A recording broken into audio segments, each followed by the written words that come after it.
A very good morning to everyone and a warm welcome to all those who are present here in an offline mode and all students, teachers, our guests and our distinguished speaker who are on the virtual platform. I welcome you on behalf of our college to the national conference today on national education policy and inclusion of NEP parameters in self-study report of NAAC, organized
the utilization of information,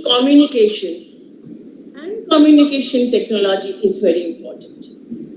In the coming days, technology-driven education will displace classroom-based education and education will become more employment-oriented.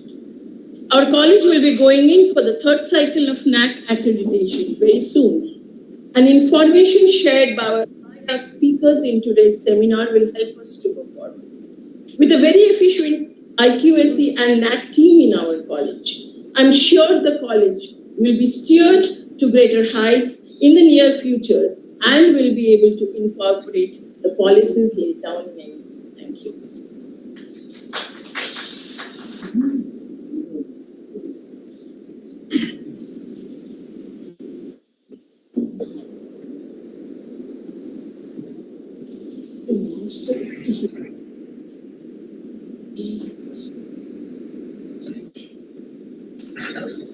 Now I will call upon our IQAC coordinator, Dr. Tapun Roy, to say a few words.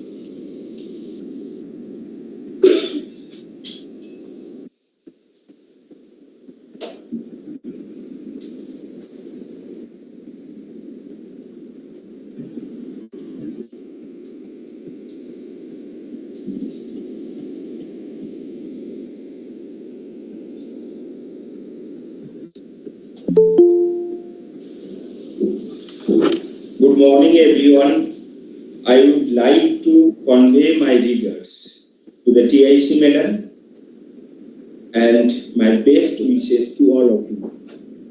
Today, IQAC of the college has organized a national conference on national education policy NEP and inclusion of NEP parameter study report of NAAC.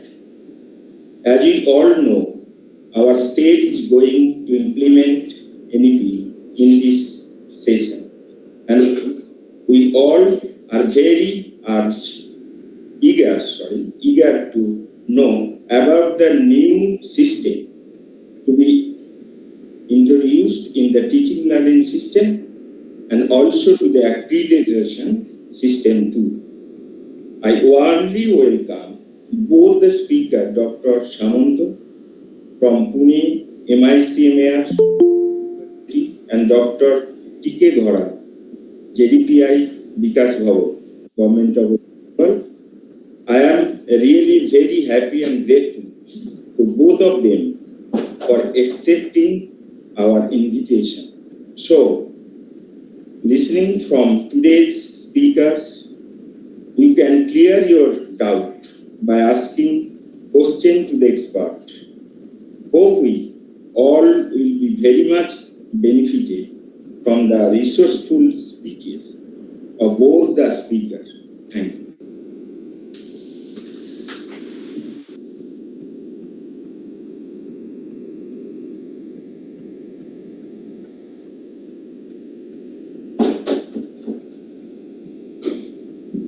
Our first esteemed speaker, Dr. Vidyasagar College. Before I invite him, let me briefly give his biodata. He's a professor in finance in NEP Business School, NEP University, Pune. He has earned DLED in 2017. He's an editor, administrator, researcher, apart from being the IQAC coordinator of the NEP University. He has several publications to his credit and been awarded and honored at various forums. I invite you, sir, for your lecture. It's a pleasure inviting you here. Over to you, sir.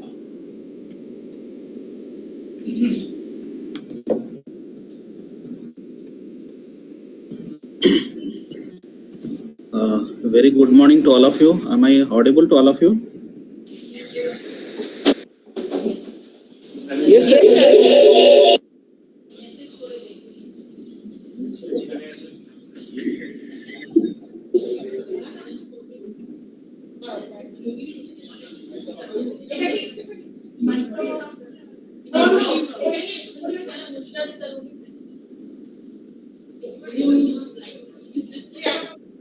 I would like to thank the organizing team, Vidyasagar College for Women, for inviting me for delivering a lecture on today's topic on national education policy and its parameters, or inclusion of its parameters in the self-study report of NAAC. So, my special thanks to the organizing committee and principal for inviting me for the second time. It was last year also I was invited for another NAAC sponsored conference. There I had talked about choice-based credit system and national education policy. So CBCS choice-based credit system is there, and in between, in the last 1 year almost, because last year it was on August 12th. So today we are on 31st of May, almost 10 months. A lot of developments have happened in this direction, national education policy. A lot of reports have also come in between. And while talking about this national education policy is not a new one now. It is already 2 years, and a lot of discussions, deliberations are happening throughout the country. And the topic today they have selected is very timely as well as apt also.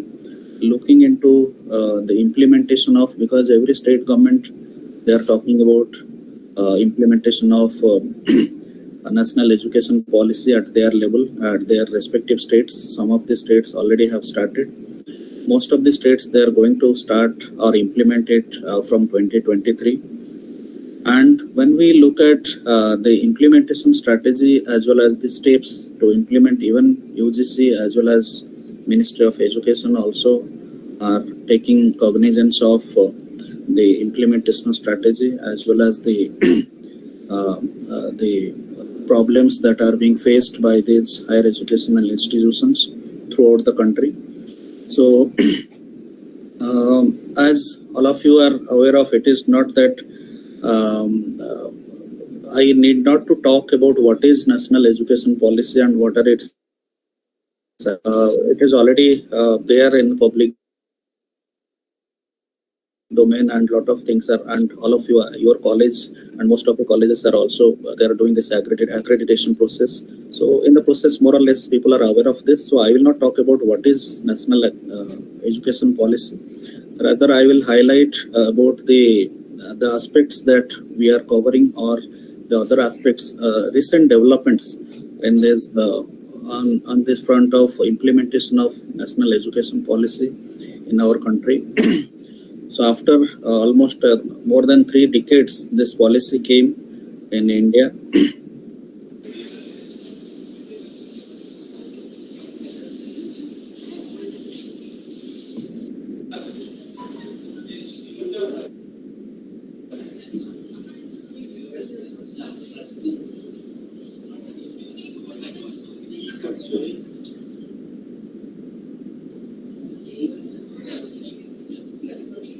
Is the screen visible to all of you? I'm sharing a screen. Yes, sir. So before I proceed with my presentation, just I will spare one slide about my university. This university came into existence in, as a university format in 2016 March.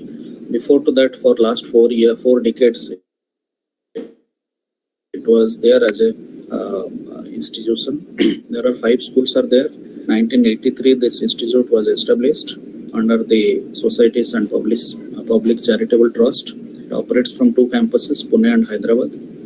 We are training techno managers to the construction and allied industries for last 4 decades. It is a multidisciplinary university having multidisciplinary faculty members from academic and industry exposure. We have more than 30,000 alumni network across the globe. I am a finance professor here, and for last 1 year I am holding the responsibility of IQAC director after this university came into existence. Before we go for this NEP, what is the present status of our higher education landscape in India? If you see, there were 20 universities when we got our independence 75 years back. Now there are more than 1,100 universities, out of which around 135 of these are institutions of national importance. Close to 4.1 crore students are currently enrolled in these higher educational institutions. So the point is why we are talking more about this higher education, and this education policy is not about higher education, it is from primary education to higher education. But we will be discussing more about the higher education scenario, today's higher education scenario. India's gross enrollment ratio, present ratio is 27.1, and the target is to reach by 50% of GER by 2030. There are around 25.5 crore youngsters in the age group of 15 to 25, of which only 11 crores are in the educational institutions. So others, even they have not seen or not gone to any of the educational institutions. So there is a gap, huge gap. So one of the mandate of this national education policy is for massification of education, or providing education to all, or enrolling more and more people into it, if not into. That is why there are other aspects are there, like making it more affordable, making it more flexible, entry, exit. All these things have been introduced here to not only to see that students or people, youngsters, they get degree. Even without degree also, there are a lot of other options were made available in degree courses also. First year, even students can leave after studying 1 year, 2 years, 3 years.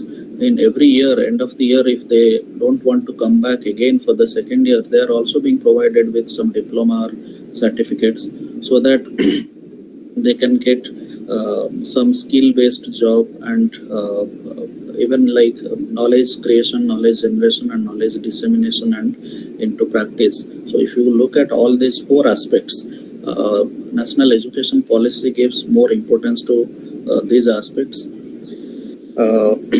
Just 1 or 2 slides I'll be highlighting about NEP.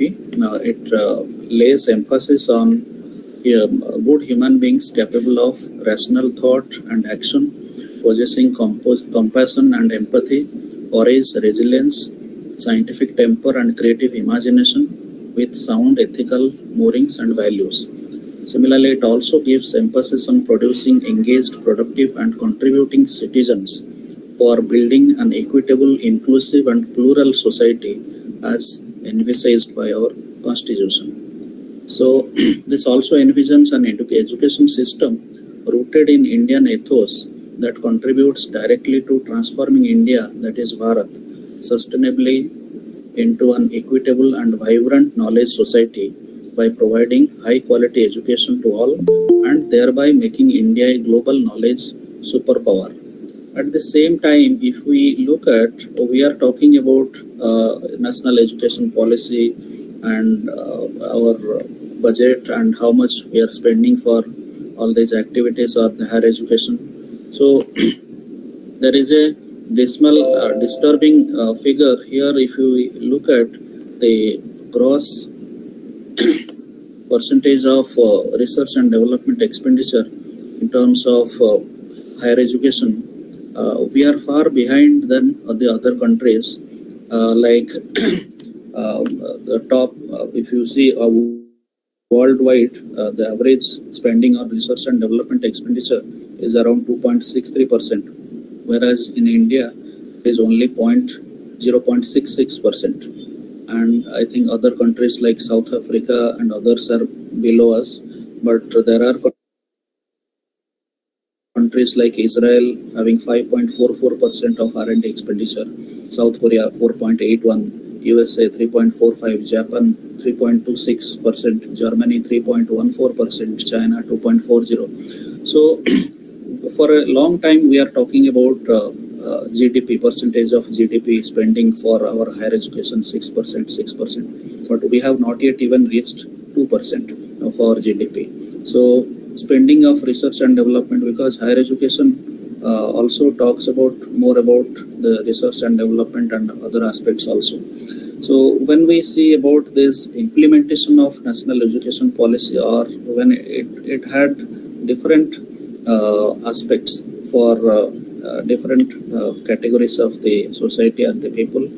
One of the aspect was multidisciplinary education.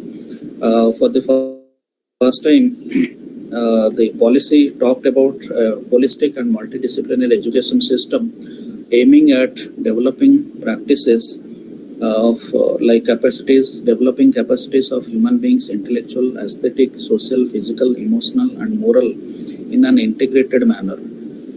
It is an innovative medium through which students can learn science, technologies, mathematics with liberal arts, humanities, languages, social science, professional skills, vocational skills, ethics, morality, human values, and so on at the same time. So there are different credit systems are being introduced here. I will be talking more about a little more about this multidisciplinary, as well as things like the government has recently came up with a policy that wants to bridge the gap between higher education and the art. So here liberal art and other things are there. So here the higher education department has asked the higher educational institutions to empanel local artists and artisans as Kala Gurus, Kala Guru, to connect them with the country's mainstream education. It is actually through this the national education policy wants to bridge the gap between higher education and the art, Kala, by creating a strong bond between them.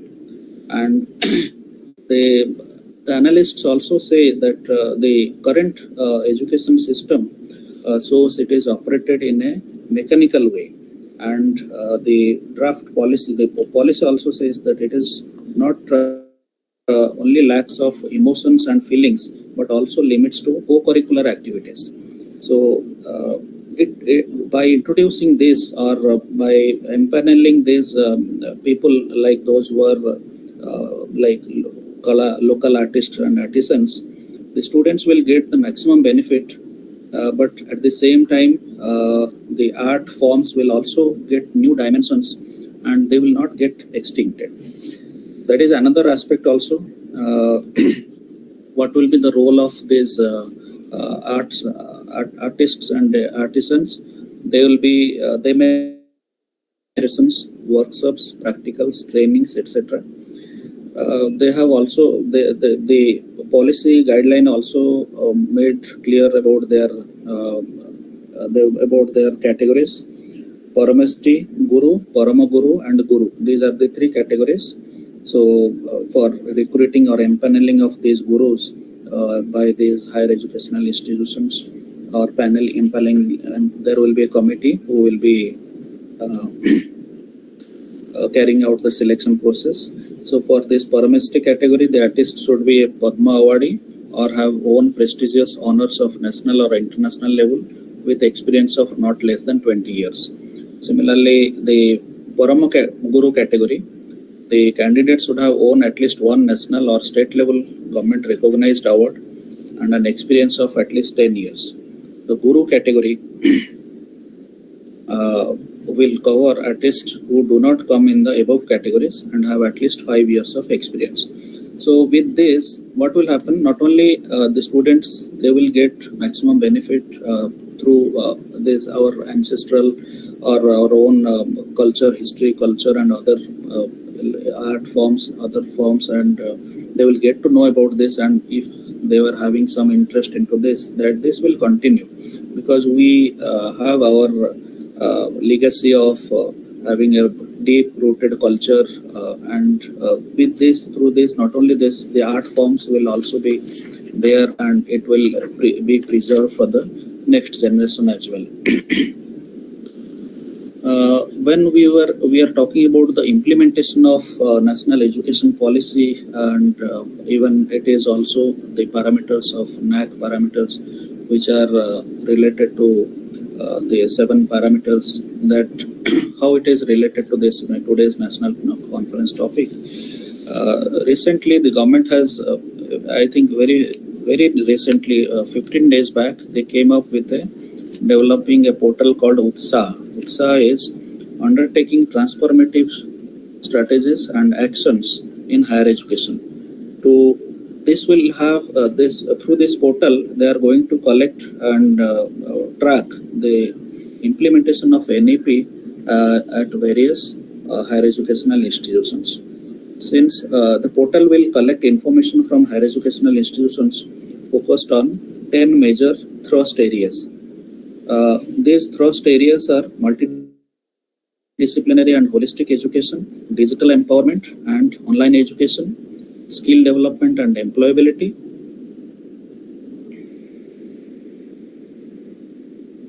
research, innovation and entrepreneurship, promotion of Indian language and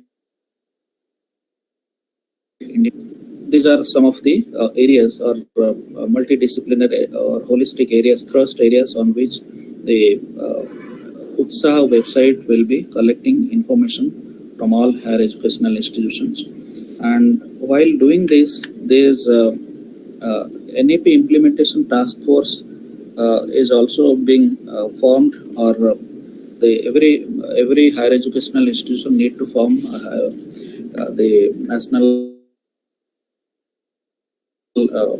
education policy implementation task force as well as institutional development plans, IDPs, to see that what are the problems that they are facing at their organizational level, because some of the state governments, even higher educational institutions, have shown their reservations and as well as the problems in implementing the NEP as a whole in their educational institutions. Because we in India, we are having a varieties of higher educational institutions. If you look at there are degree granting colleges or universities, very specialized universities. There are again private universities, state private universities and other private universities. There are universities like exclusively for women's. There are some language universities, around 11 language universities are there. There are some 12 Sanskrit universities are there. 66 medical universities are there, 23 law universities are there. So looking at all this diversity in the higher education system, this implementation, of course, will be a problem, and looking at or devising policies for everyone or one size fits all may take some more time to see that what are the implementing challenges at these organizations, higher educational institutions, while going ahead with these kind of policies. Choice-based credit system, actually this UTSA scheme will be implemented through this choice-based credit system, and entry, exit, all these academic bank of credit, all these points are there.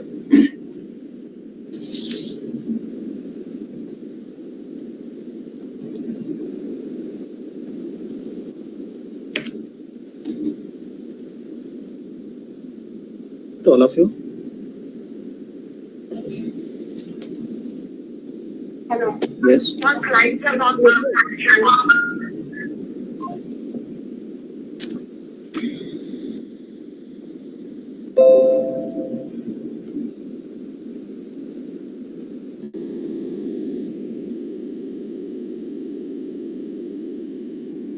So this integration of Indian languages, one of the defining feature of the new education policy, the national education policy, is to focus on promotion of Indian languages, art and culture. I have already discussed about that. Various arts and artisans are being empaneled to encourage this. So language is not just a word, it is a culture, tradition, unification of a community, a whole history that creates what community is. It is all embodied in a language. In order to promote art, culture, it is very important to promote Indian languages also. So India is a country with languages changing every 15 to 20 kilometers according to the native communication style. So these are the Indian languages. They are being encouraged or being made a part of the courses. The policy stated that the introduction of e-courses in 8 major regional languages instead of limiting the e-content to Hindi or English. And e-courses will be developed in Tamil, Telugu, Kannadam, Malayalam, Gujarati, Marathi, Odia and Bengali. More higher educational institutions and more programs in higher education will use the mother tongue or local languages as a medium of instruction or offer programs bilingually.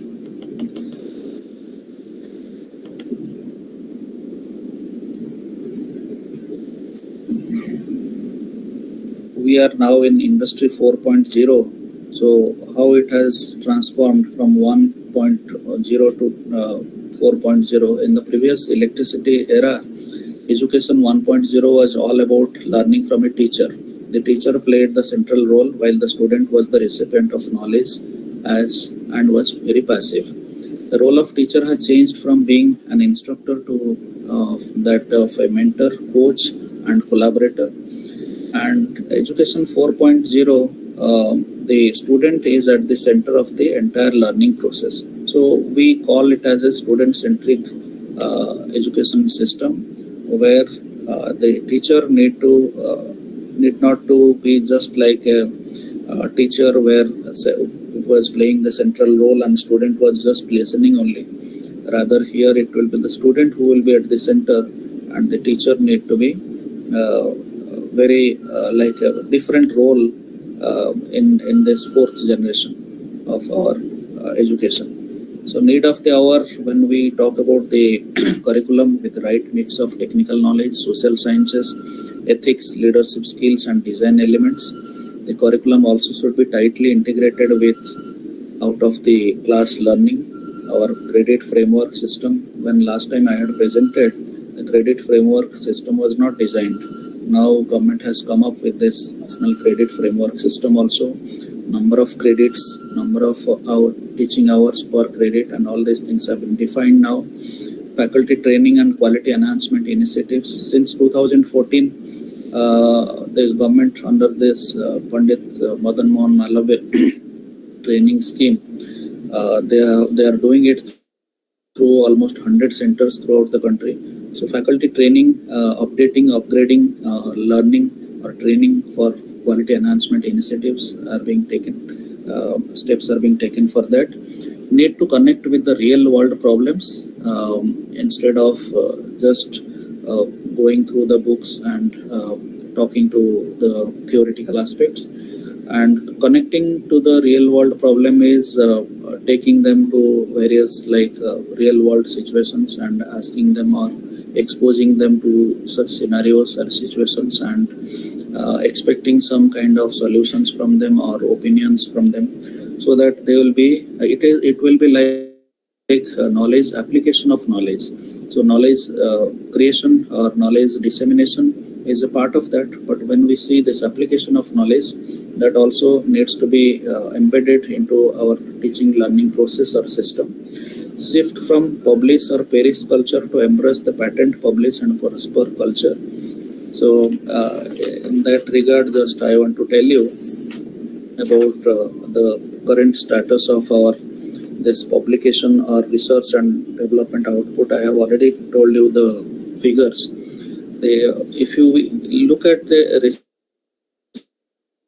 recent report published where India ranks third in the world for research, seventh for highly cited papers. And as all of us are into teaching fraternity, we need to look into these aspects. We are third in the world for research, seventh for highly cited papers, and 10th for patent filing. So if you see, India has just around 250 scientists or researchers per million population, the lowest even among the smaller Asian countries, and ranks 40 in the Global Innovation Index of 2022. So here there are two issues. If we look at what is the thing that one is increasing the scientific base for research and strengthening our deep technology innovation ecosystem, and strengthening the deep technology innovation system. So here policymakers, even other educational experts, they are of the opinion that we should also increasing spending on higher education, even research and development and other aspects. See, it is important to allocate higher resources at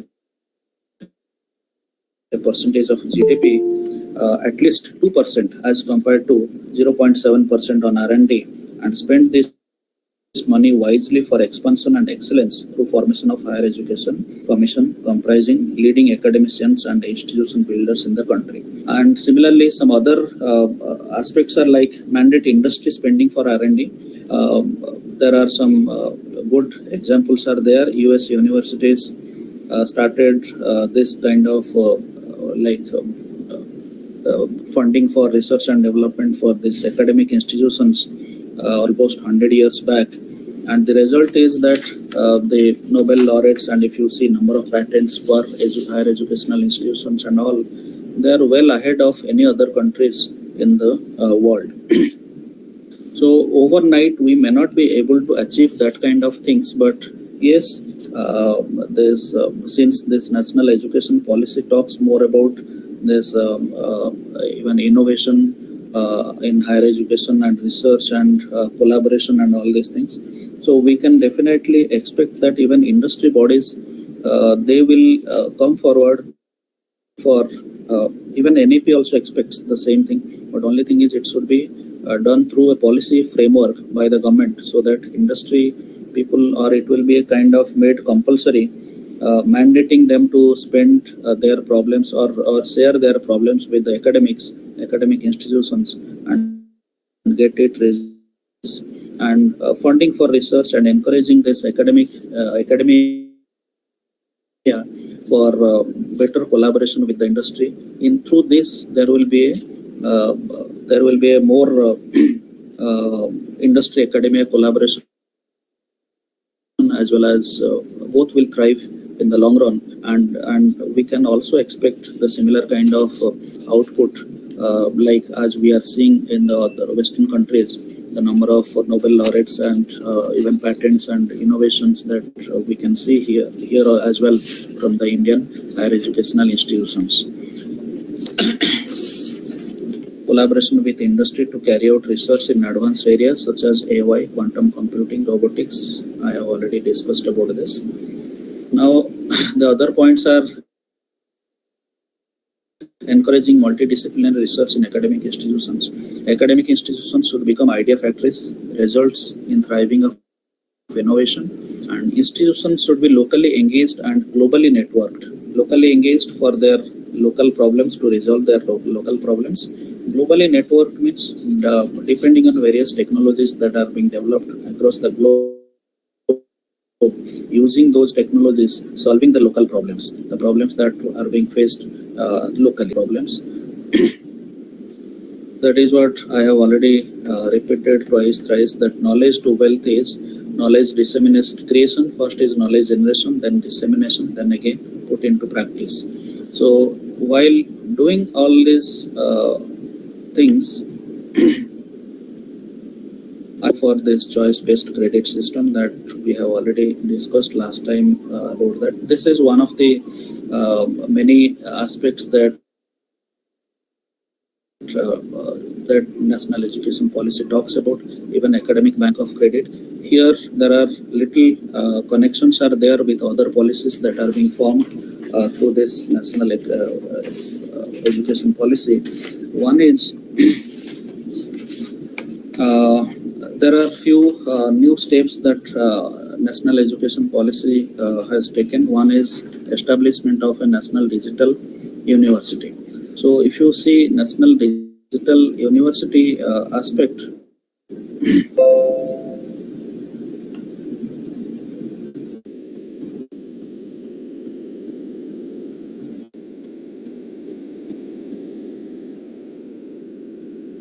India has already around 4.1 crore of students in higher education. So physical mode of education will not be able to fulfill the aspirations of the young population. And this digital university will function as a hub and spoke system or hub and spoke model, where the hub will be like your Swayam portal and the other MOOC platforms launched by AICT and some of the other schemes like Samarth e-governance platforms. These are hub areas. Spoke is partner higher education institutions which are already offering online or distance mode courses to fulfill the eligibility conditions of NIRF or any other requisite NAAC grade. So this will work like a hub and spoke model. It is expected to launch, or it is already 23, and the candidates have to enroll with the digital university. Here there are also some clarifications are there regarding the granting of degree, who will be grant the degree. If a student completes minimum of 50% credit from a particular institution, he or she will be granted degree or diploma certificate by that institution, 50%. If a student earns requisite credits from different partner institutions, including Swayam, but not at least 50% from one partner institution, he or she will be granted degree diploma certificate by the National Digital University. So through this, what will happen? Any student in an academic year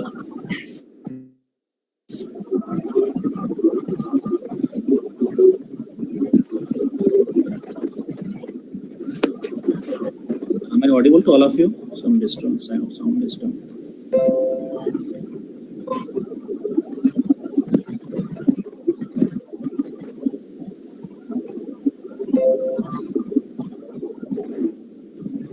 So in this, what will happen? There are the students which who can get 50% of requisite credits from one university and rest from higher educational institutions of their choice to earn degree from any top university of the country.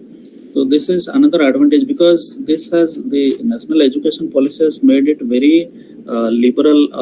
I will not say liberal, but it is flexible for the students, that not necessary they need to be in the classroom and complete their 4 years, 3 years degrees and all. Even through this MOOC, Swayam portals, they can do 50% of the courses and get the certificate or degree from the choice of from their choice of degree from a top university in the country. Similarly, the other options are like digital university, because it is very difficult to provide education to all, and this establishment of National Digital University will help in achieving the one of the national education policy, that massification of higher education, mass, how to reach to the mass through this digital university. The massification of higher education can be achieved, and for democratizing access to high quality education. It will be like any student can enroll or enter into any of the university's courses, even like lateral entry, second year or third year, having their in academic bank of credit.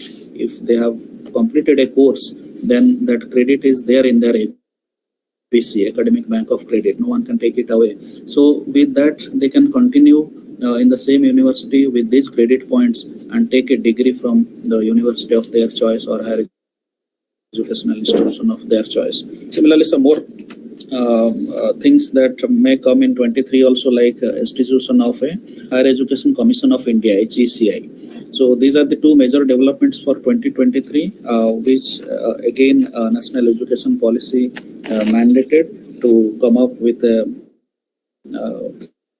national digital reach maximum people or massification of higher education, and to come up with a policy to merge, or you can say these three organizations, current three regulators, UGC, AICT and National Council for Technical Education, NCTE.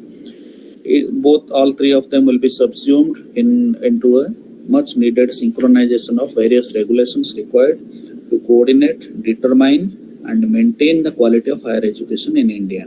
So these three organizations, major developments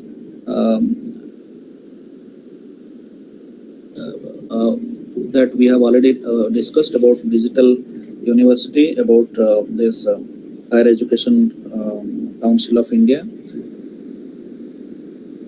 Similarly, another aspect is of which all of us are even nowadays facing with, even a lot of confusions are there regarding this 4 years undergraduate program, FYUP. So National Education Policy talks about this 4 years education program. In India, if we look at, all of us are aware of this NIRF ranking system. If you see this ranking, most of the top universities or institutes, this ranking comes through that policy of through this actually even National Education Policy also, UGC has clarified that how to start with 4 years degree program, 4th year being the research. So even degree colleges, they are facing a lot of issues, having even there are two aspects. One is the technically qualified or research ability of the teaching staff or faculty, as well as the research facility in the colleges or the institutions. So UGC has clarified that at least they should have post-graduation courses in the same area. In that case, they can start. Similarly, they should have adequate number of or qualified faculty to teach about that research. Otherwise, undergraduate colleges, there is a major, even lot of research articles. People have published papers also on that, articles that colleges are not having adequate infrastructure, neither in terms of quality faculty research, because undergraduate level research so far was not a prime area for them. It was only teaching learning process. And similarly, research establishment, or you can say the lab, library, laboratory and all these things. So those who could afford to do all those things, they can start this program. Some of the, I think around 200 colleges in India, they have started even with this academic, 4 years degree programs also with their existing infrastructure. Another thing is credit framework. About this, there is a policy also came up, government also, UGC came up with a policy with these credit frameworks.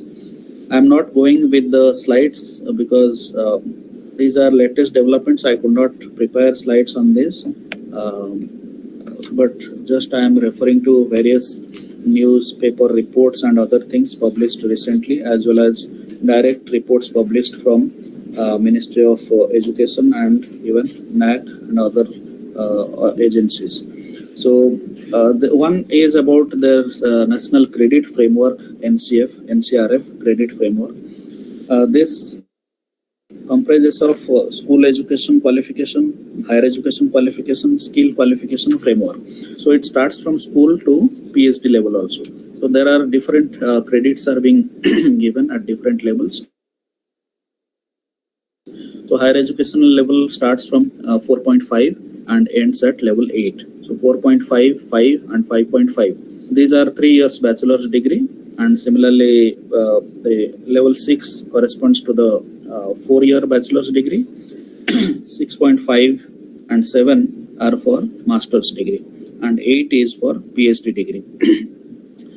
So this NCRF is being implemented through Academic Bank of Credit Technology Platform, ABC. These credits completing educational institution, these are credits earned by completing academic education, undergoing vocational education, training, skills program, and all other relevant experiential learning accumulated by each student shall be stored in the Academic Bank of Credit. So what will happen? This is a centralized system where, or it is the credibility is more as per the UGC chairman's version. This National Credit Framework would lend credibility and authenticity to the credits being assigned and earned under various programs in India.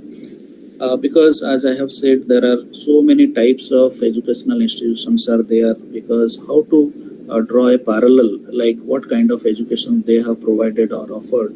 So this credit framework, if a number of hours and these credits and all these things are being standardized, then one can move from one organization to other organization, and they can use this credit framework for earning their degree and claiming their degrees when they complete in the at last where they want to or wish to do it, making these credits more acceptable and transferable internationally. Not only in India, even international level also we can do that.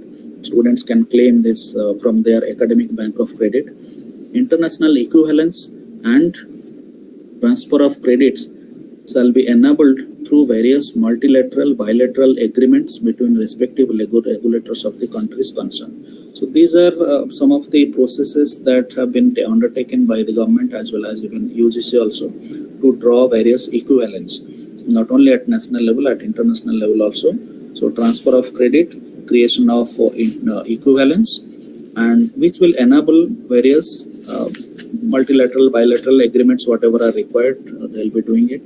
So that when we have developed this credit framework, National Credit Framework and Academic Bank of Credit, student is safe from various sides that you have completed your course from so and so university, that degree is not valid, that course is not there, this, that, all these things need not to be raised, and there will be a standardization across all higher educational institutions in the country when we are talking about the credit framework. So the total number of credit hours that a semester or in a year that one student need to complete, there are again some classifications are there. Every semester a student required to earn a minimum of 20 credits. So minimum of 20 credits, student earns 40 credits in 1 year, corresponding to 1200 notional learning hours. So in a year 40 credits, and 2 years 80 credits. Sometimes there are even ranges are there, like in a year 40 to 44 credit, and 2 years syllabus and post-graduation degree, it could be the number of credit hours could be, or credit could be 80 to 88. So some 10% plus is being given for that. So this is about the National Credit Framework being implemented through this Academic Bank of Credit, which is a major development, or you can say it is a recognition that a learner has completed a prior course of learning corresponding to a qualification at a given level. So he or she need not to go through once again for going through the system once again or the study once again. There are not only these regular courses, these lists, this academic, credit framework lists about 18 major Vidyas means theoretical disciplines, about 64 kalas. Kala means art and artists, and applied science or vocational disciplines, and for crafts and craftsmen, credit for creditization. Similarly, the study of Vedas, Puranas and other ancient Indian texts can help students get extra credits also. That includes performing art, dance, Indian classical music, games and sports, Olympics, Federation Games, Asian Games, master craftsmen of heritage and traditional skills, social work with high impact or in priority areas, and more will get students credit in school and higher education. So this is a overall credit even for sports, performing arts, for craftsmen, heritage, other things, for everything. The number of hours, notional hours and hours, credit hours are being defined, and accordingly the integration of general academic education and vocational and skill education, providing a seamless horizontal and vertical mobility between the two streams for lifelong learning. It is not one-time learning, lifelong, because it is there in the credits will be there, and this provides the mechanism of ensuring equivalence within and between these two education streams. This is about the credit framework, national credit framework. Similarly, another major development is about inviting foreign universities to open their branches or in India. Around in that also we have there is a lot of developments now. The NEP envisages that India will be promoted as a global study destination that provides affordable, excellent education. So what will happen? Establishing foreign university campuses will provide wide educational choices, exposure to innovative pedagogical approaches, and potential for collaboration with world-class institutions. So in the education policy, they have made it fixed a benchmark for allowing only the top 500 foreign universities in India, out of which a recent report by National Institute of Educational Planning and Administration says that reports that around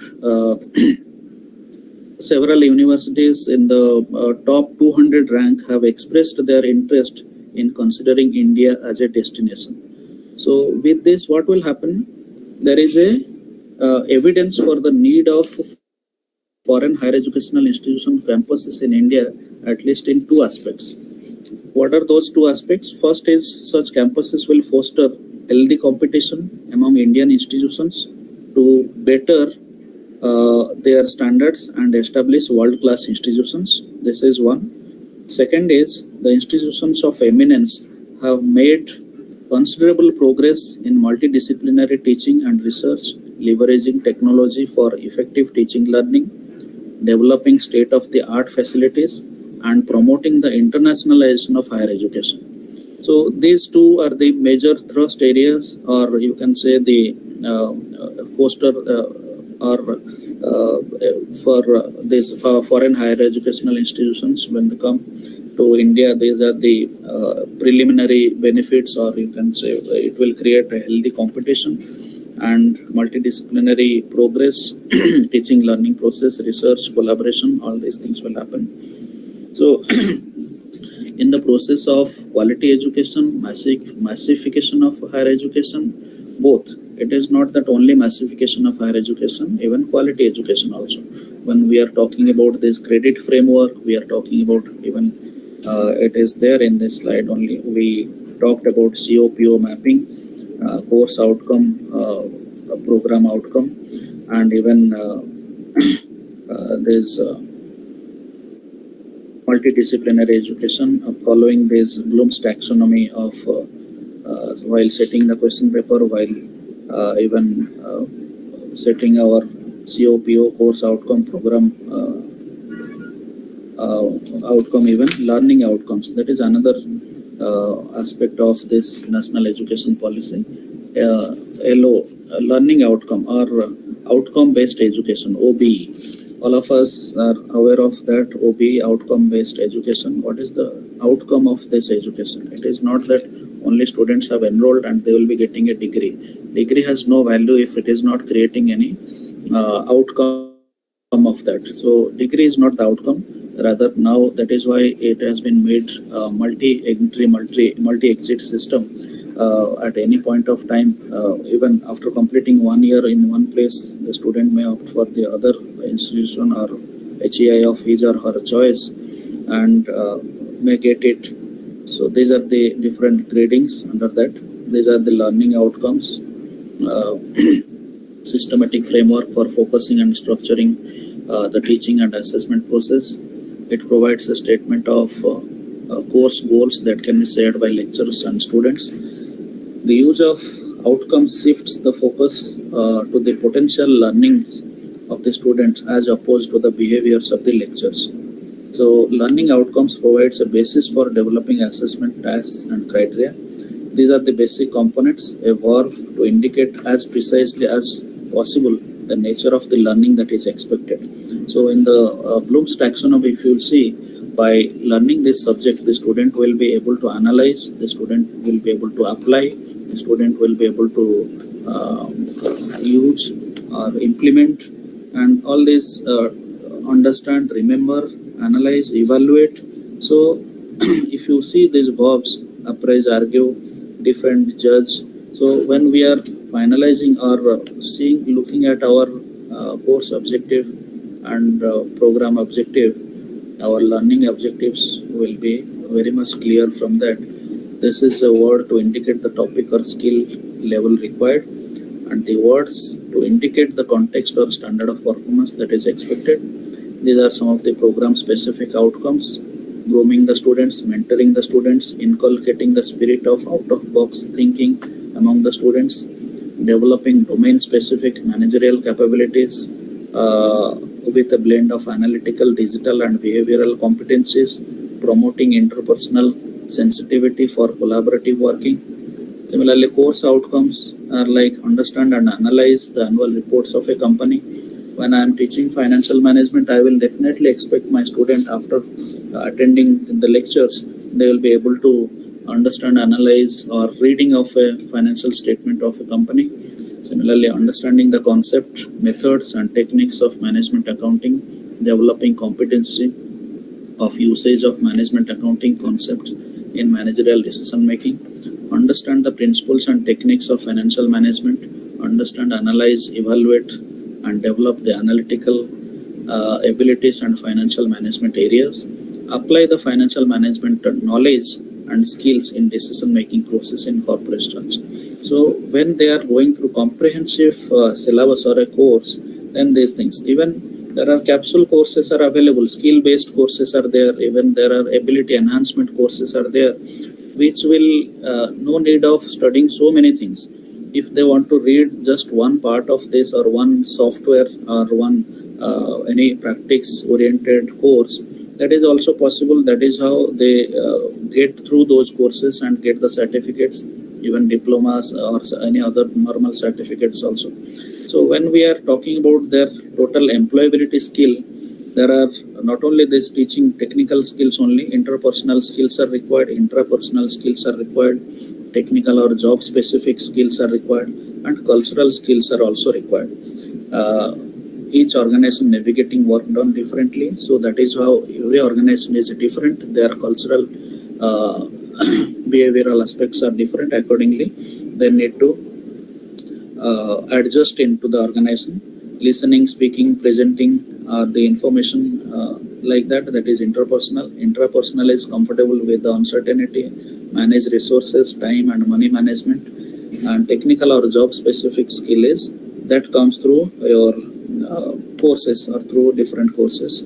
So this is all about the importance of national education policy. I have covered about 5 years undergraduate programs, national credit framework, and even there is another thing that just I will cover in 5 minutes. This is about common university entrance test, CUET. This is also to discourage the students to participate in multiple entrance examinations by various higher educational institutions. This was introduced in 2022 for graduation to undergraduate programs, and more than 200 by now this year, more than 240 universities are adopting common university entrance test, CUET, and more than 14 lakh students are appearing for the same. This is also another aspect where the national education policy, when we are talking about making it instead of making it unaffordable, making it affordable. How to make it affordable? If someone has to appear for 2010 for entrance tests, and out of which they have to select 1 or 2, and they need to wait for whether they will be getting a seat there or not. And this common university entrance test is also another step in that direction, making the education affordable as well as making it reachable to the people who can, to the youngsters actually. So the Indian knowledge system, this technical knowledge, or this our national education policy talks about the systematized discipline of knowledge developed to a degree of sophistication in India from ancient times, and all of the traditions and practices that the various communities of India, including tribal communities, have evolved, refined and preserved over generations. This is about Indian knowledge system. In our national education policy also talks about national Indian knowledge system, IQAC. So as our UGC chairperson says, that besides a mere comprehensive view of our country as a knowledge-based society, studying and knowing about IKS, Indian knowledge system, will give our students an understanding of how it can be connected with contemporary knowledge to find new perspectives on building sustainable human communities. So it is not about only traditional system of education or going about the classroom teaching and about the fundamentals or theoretical aspects. Rather, it is about the contemporary knowledge as well as our past or traditions and human communities and all other aspects of the society also. Through this Indian knowledge system, they will get to know about our past, as well as there are some even values, societal values also can be expected from this.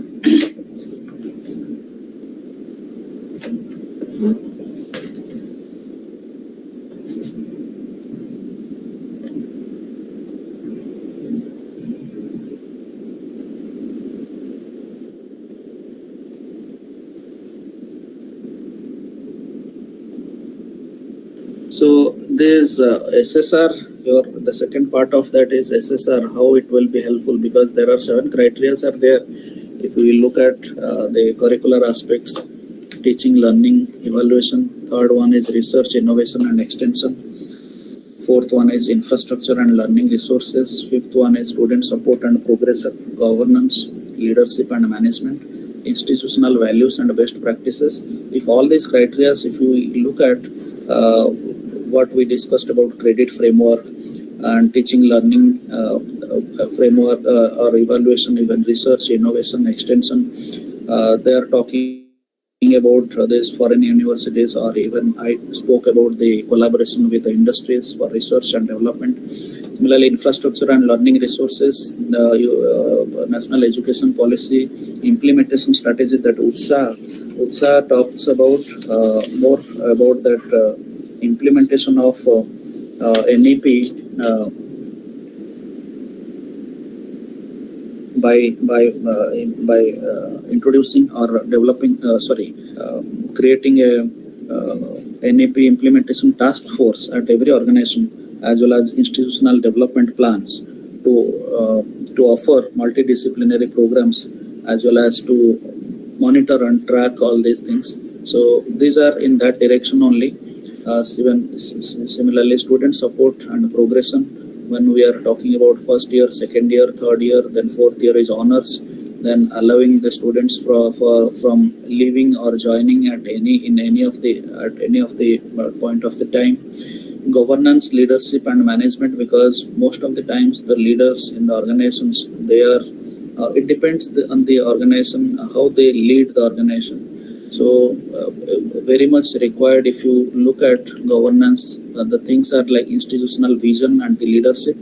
Similarly, the strategy development and deployment, in that curriculum development, teaching and learning, examination, evaluation, research and development, library, ICT, human resource management, industry interaction, collaboration.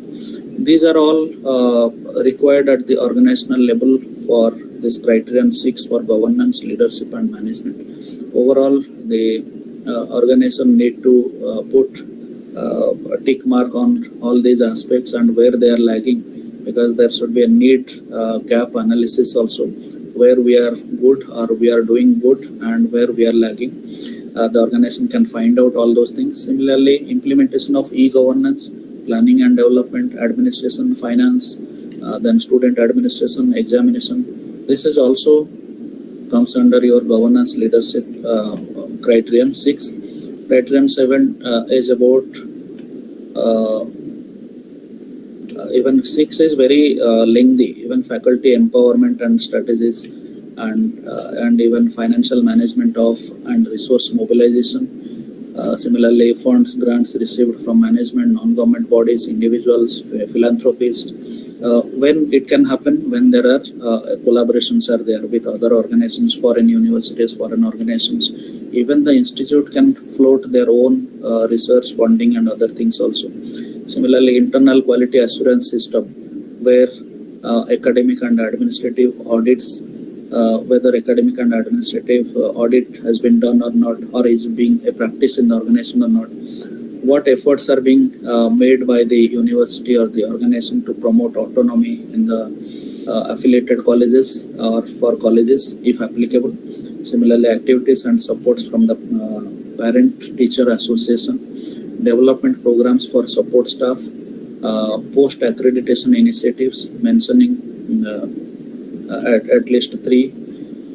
And similarly, the 7th criteria is institutional values and best practices. Here also physical facilities, different for the differently abled friendliness or the Bangjan friendliness, physical facilities, provision for lift, ramp. This is just one example. Values and best practices, gender equity, environmental consciousness, sustainability, alternate energy initiatives, such as percentage of power requirement of the university made by the renewable energy sources or not. Similarly, human values and professionals, ethics, code of conduct, and book for various stakeholders. Activities conducted for promotion of universal values and ethics, initiatives taken by the institution to make the campus eco-friendly.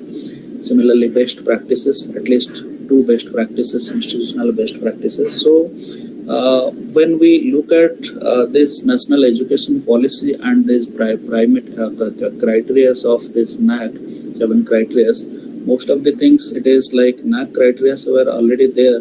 But if you look at this education policy, they are in line with that. And most of the things, when it is being institutional development plan or going through this credit framework and foreign universities, as well as national digital universities, massification of education, quality education, and even taking into account research and development, as well as the artists and all, like encouraging the art. and other things. So it looks like a full-fledged system or policy which takes into account all these aspects or various other aspects of this self-study report. It will be helpful. Even the organization, they are following the academic audit system, so that will help them in finding out where are the areas where they are doing it or the other areas where they are lacking. And academic audit, everyone should, the organization should be prepared for it, and the stakeholders also need to be informed and need to be made aware of this. Creation of more awareness is there. The organizations who have already completed 1 or 2 cycles may not be required, but this is a continuous process, not that one cycle we have finished and we can manage or we will be continuing with the same. May not be the same case.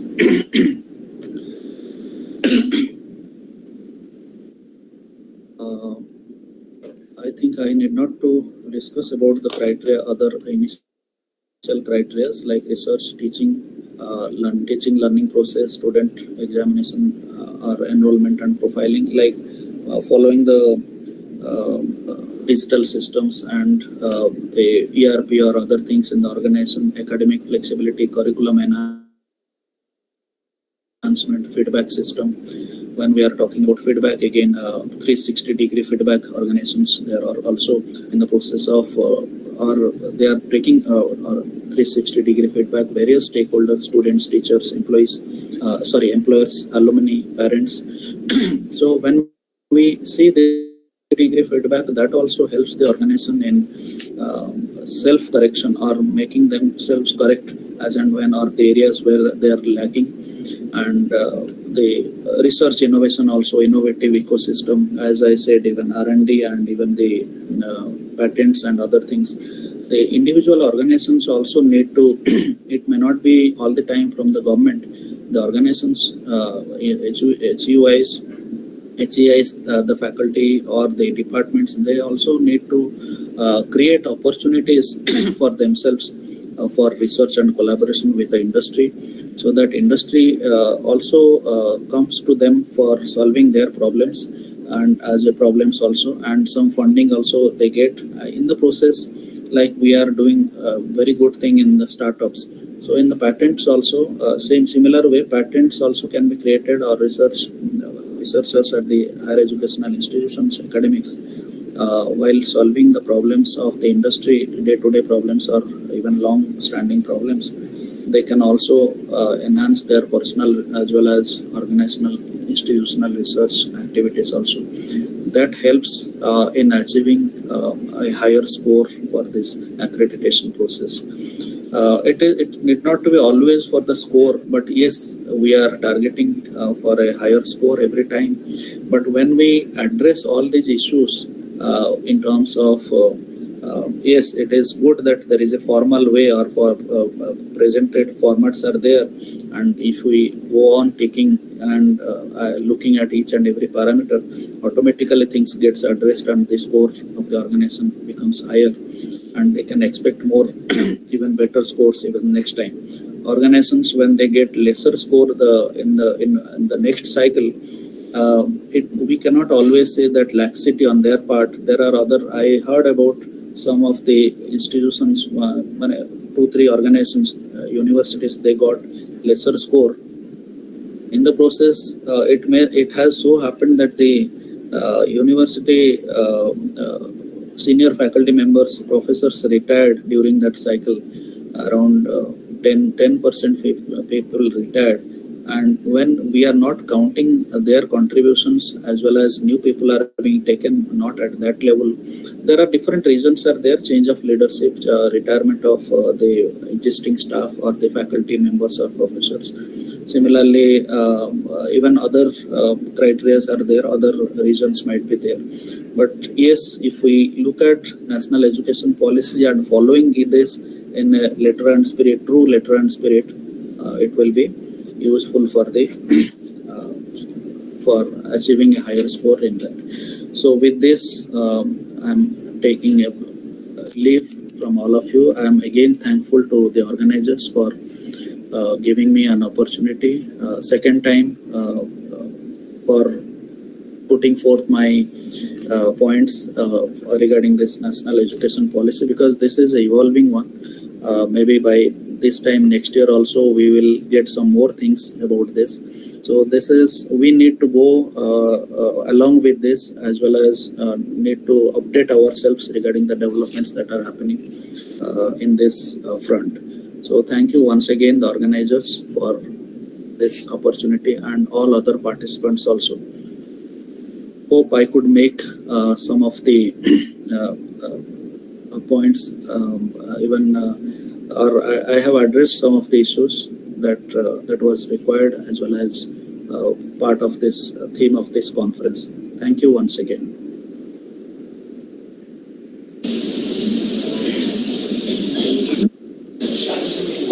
Thank you very much indeed, sir, for your comprehensive presentation regarding NEP and its various parameters that should be applicable in the ISR report. You spoke about multiple entry and multiple exit national credit report, and you also gave us good exposure on academic bank of credit.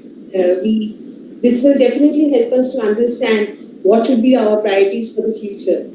Thank you very much indeed, sir. Now I'll move on to our Tushar Nandi Bhora. Sir, we are delighted here. He's our joint DPI at the Vikas Bhavan, and he is guiding us regarding NAAC and how we are going to implement it. Sir, I call upon you to listen to you, and it's a pleasure to come here, and we are expecting to really benefit from your speech. I request you to, sir, we have our esteemed Vidyasagar College, we have flowers. Please pay the respect and you can move on.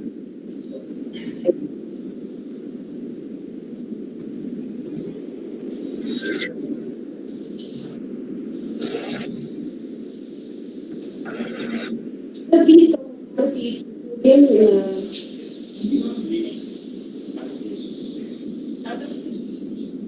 I also request our TIC madam and coordinator, sir, Dr. Tapun, come upon podium.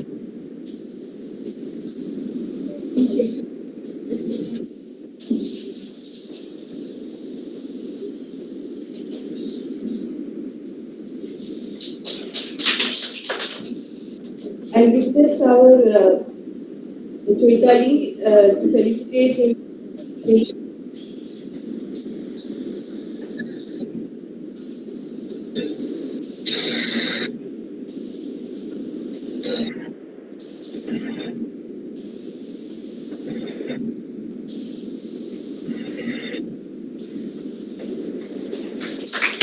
Dr. Choitali Banerjee, Zoology Department.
করে দিচ্ছি।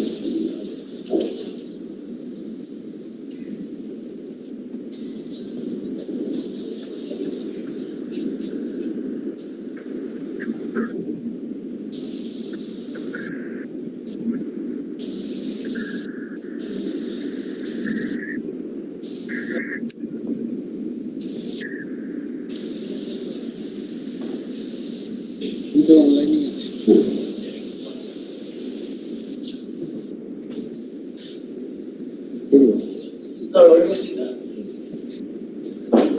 Spotlight করে দিন স্ক্রিনটা। খাবার না হয়েছে sir, Google মিটটা একটু change, হ্যাঁ গুগল মিটটা একটু চেঞ্জ করে দেবো স্যার। কেন স্পটলাইট করে? হ্যাঁ এই ছবিগুলো দেখাচ্ছে। ঠিক আছে ঠিক আছে। হ্যালো দরকার নেই স্যার, এটা দেখা যাচ্ছে তো? জানি না, আমি যদিও প্রথমবার মানে এই প্রথমবার, দাদা আমি হয়তো অনেককে চিনি বা আমাকে অলমোস্ট সবাই চেনে, অ্যাটলিস্ট বাই চেনে।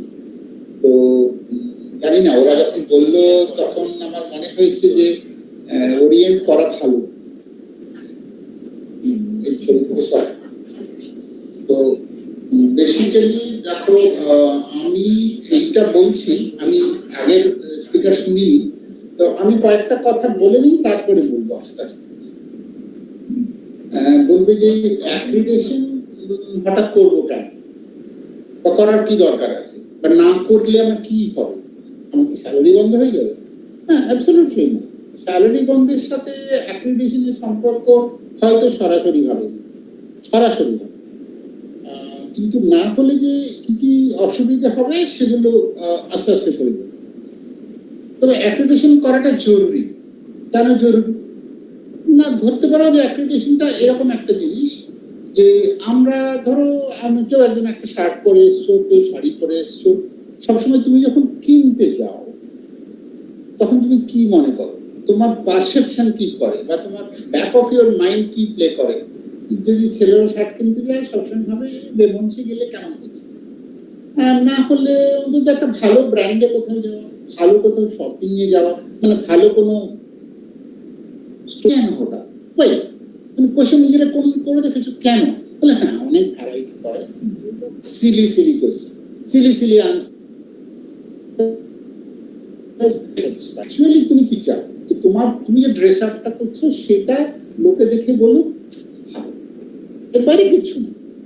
তো ইনস্টিটিউশনের ন্যাক অ্যাক্রিডিটেশন বলতে পারো, ইনস্টিটিউশনে যদি অ্যাক্রিডিটেশন থাকে তাহলে ইনস্টিটিউশন সম্বন্ধে লোকের একটা ধারণা হবে যে ইনস্টিটিউশনটা খুব খারাপ পড়ায় না, মানে ভালো কতটা পড়ায় সেটা পড়ে, কিন্তু খুব খারাপ পড়ায় না, বা ইনস্টিটিউশনটা যা ডেলিভার করে, আমি ডেলিভার শব্দটা ইচ্ছে করে বলছি, মানে don't think it's a Zomato or Swiggy like things, but thing is like that, মানে যা ডেলিভার করে সেটা হয়তোবা ভালো কোয়ালিটি,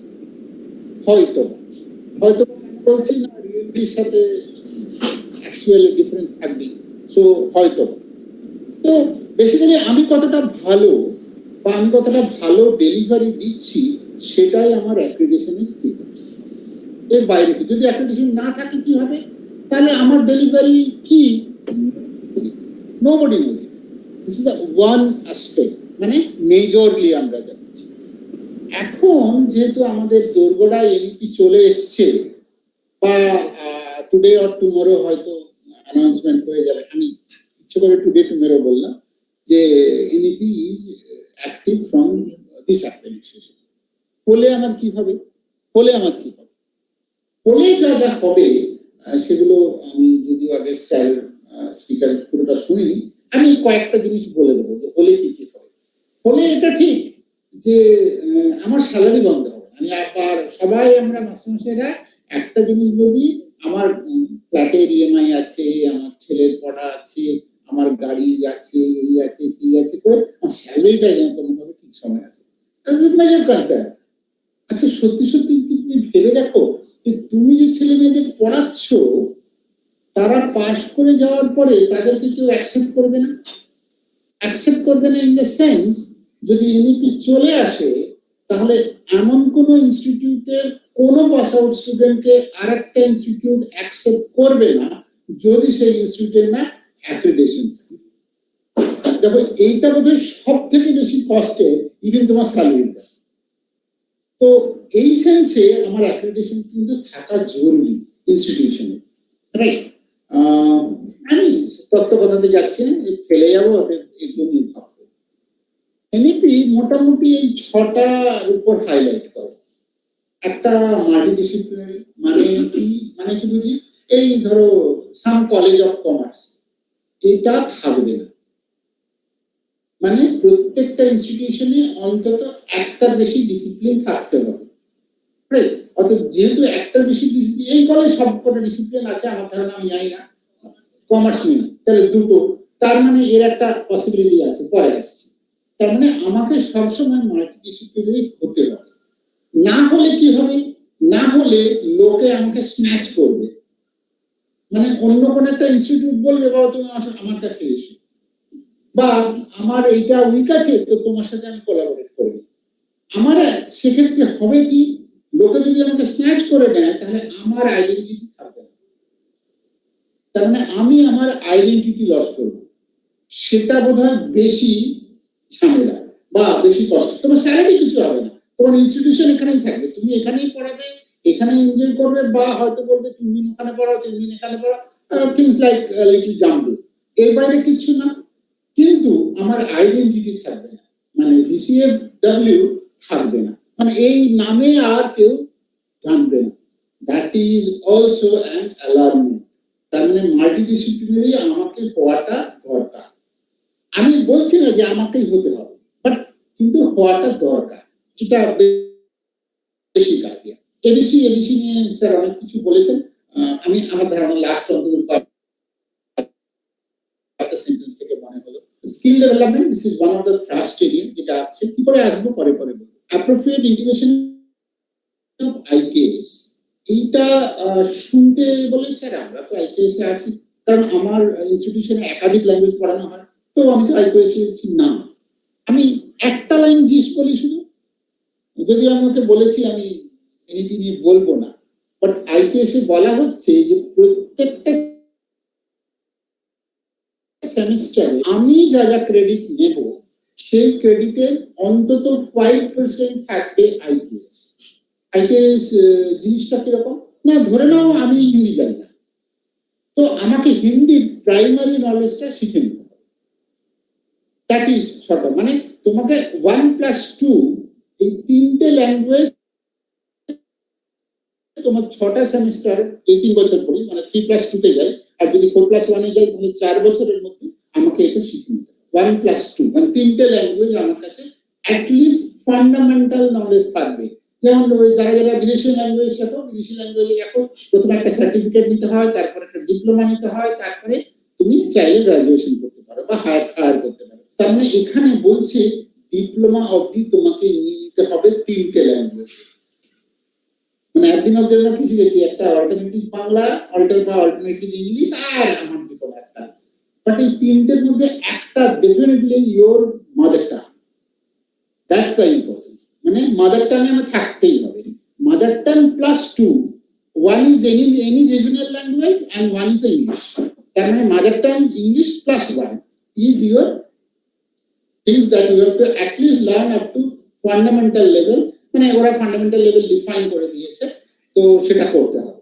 বললে স্যার কি করে বুঝবো আউটকাম বেস এডুকেশন? এখনো অত ভালো নেটওয়ার্ক মানে গাইডলাইন্স বেরোয়নি, বাট বেরিয়ে যাবে হয়তো। কিন্তু এই পুরোটা যদি যদি মানে যদি মানে আমি মানে বলছি, সবাই অন্তত national higher education framework, quality framework বেরিয়ে গেছে ইন দ্য ইয়ার 2021।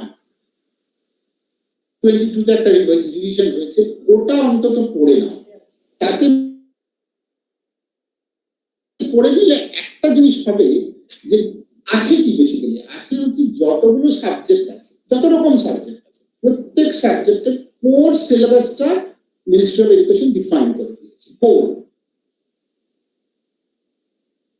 তাহলে এই পাইয়ে প্রত্যেক ইউনিভার্সিটি তার মতো করে সিলেবাস চেঞ্জ করে নেবে, বা অটোনমাস কলেজ হলে তার মতো করে নিতে পারবে।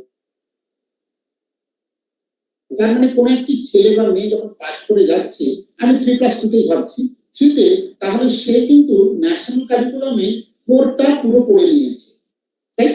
তাহলে তার নিঃসন্দেহে তাকে অ্যাকসেপ্ট করতে পারুল ইউনিভার্সিটির কোনো ইস্যুস নেই, তাকে অ্যাকসেপ্ট করতে ডেফিনেটলি পাঞ্জাব ইউনিভার্সিটির কোনো ইস্যু নেই, জেএনইউর কোনো ইস্যু নেই, কোনো কোথাও ইস্যু নেই।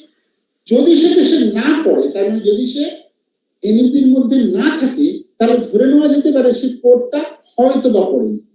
ওই কারণেই কোন একটি ছেলে বা মেয়েকে নন এনইপি ইনস্টিটিউট থেকে এনইপি ইনস্টিটিউট অ্যাকসেপ্ট করবে না।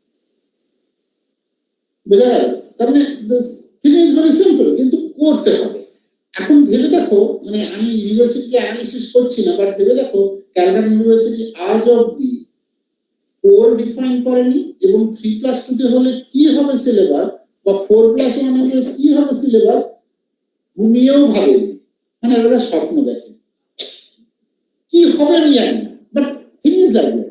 মানে বাট কিন্তু এটা না করলে দেখো তোমার ছেলেটি যে ইউনিভার্সিটিতে, মানে সোকল তোমার অ্যাফিলিয়েটেড ইউনিভার্সিটির ফার্স্ট হলো, সে হয়তো বললো আমি জেএনইউ পড়তে যাব, সে বলে জেএনইউ বললো তুমি ওখান থেকে পড়ে এসছো, তো এনইপির আন্ডারে নেই, তাহলে সরি, মানে ইভেন সেই মেয়েটি ফার্স্ট হলো অ্যাডমিশন টেস্টে, তাকে কিন্তু রিফিউজ করে দেবে, কারণ তুমি তো কোর্সটা পড়ে আসোনি। হাউ ডু আই গ্যারান্টি যে আমি পরের সিলেবাসটা তোমাকে পড়াতে পারবো বা তুমি পড়তে পারবে?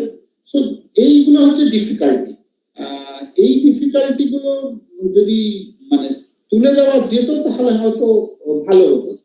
তবে এনইপি পড়তে গেলে, মানে যদি তুমি এনইপি 2020 পড়ো, দেখবে অ্যারাউন্ড 3rd পেজ মতো জায়গায় একটা লেখা আছে, যেটা আমি লিখেছি, নো অ্যাক্রিডিটেশন নো সার্ভাইভাল। মানে বেসিক্যালি সার্ভাইভাল মানে নয় যে তোমার ইনস্টিটিউশনটা থাকলো না, ইনস্টিটিউশনটা থাকলো, আইডি থাকলো না, মানে আইডেন্টিটি থাকলো না, তুমি থাকলে তোমার আইডি চলে গেল, মানে তুমি কোথাকার মাস্টারমশাই, তখন তোমার যে ক্লাসটা হয়েছে, মানে যার সাথে তুমি কোলাবোরেট করেছো বা যে তোমাকে স্ন্যাচ করে নিয়েছে, তার আইডিতে তাহলে দিলে কোনো ইস্যু নেই, কিন্তু তার আইডিতে থাকলে that's a little loss of fame বা লস অফ সেলফ আইডেন্টিটি, সেটা থাকবে।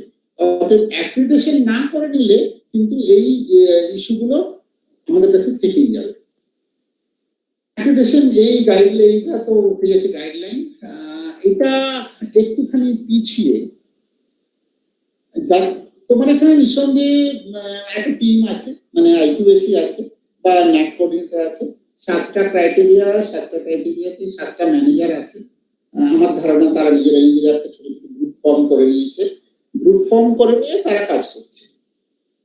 ভাবো ব্যাক এন্ডে, মানে ওয়েস্ট বেঙ্গলে যত কলেজ নতুন ফ্রেমওয়ার্কে, মানে এখন যে ফ্রেমওয়ার্কটা চলছে সেখানে ন্যাক করিয়েছে, তাতে average scoring is looks like this.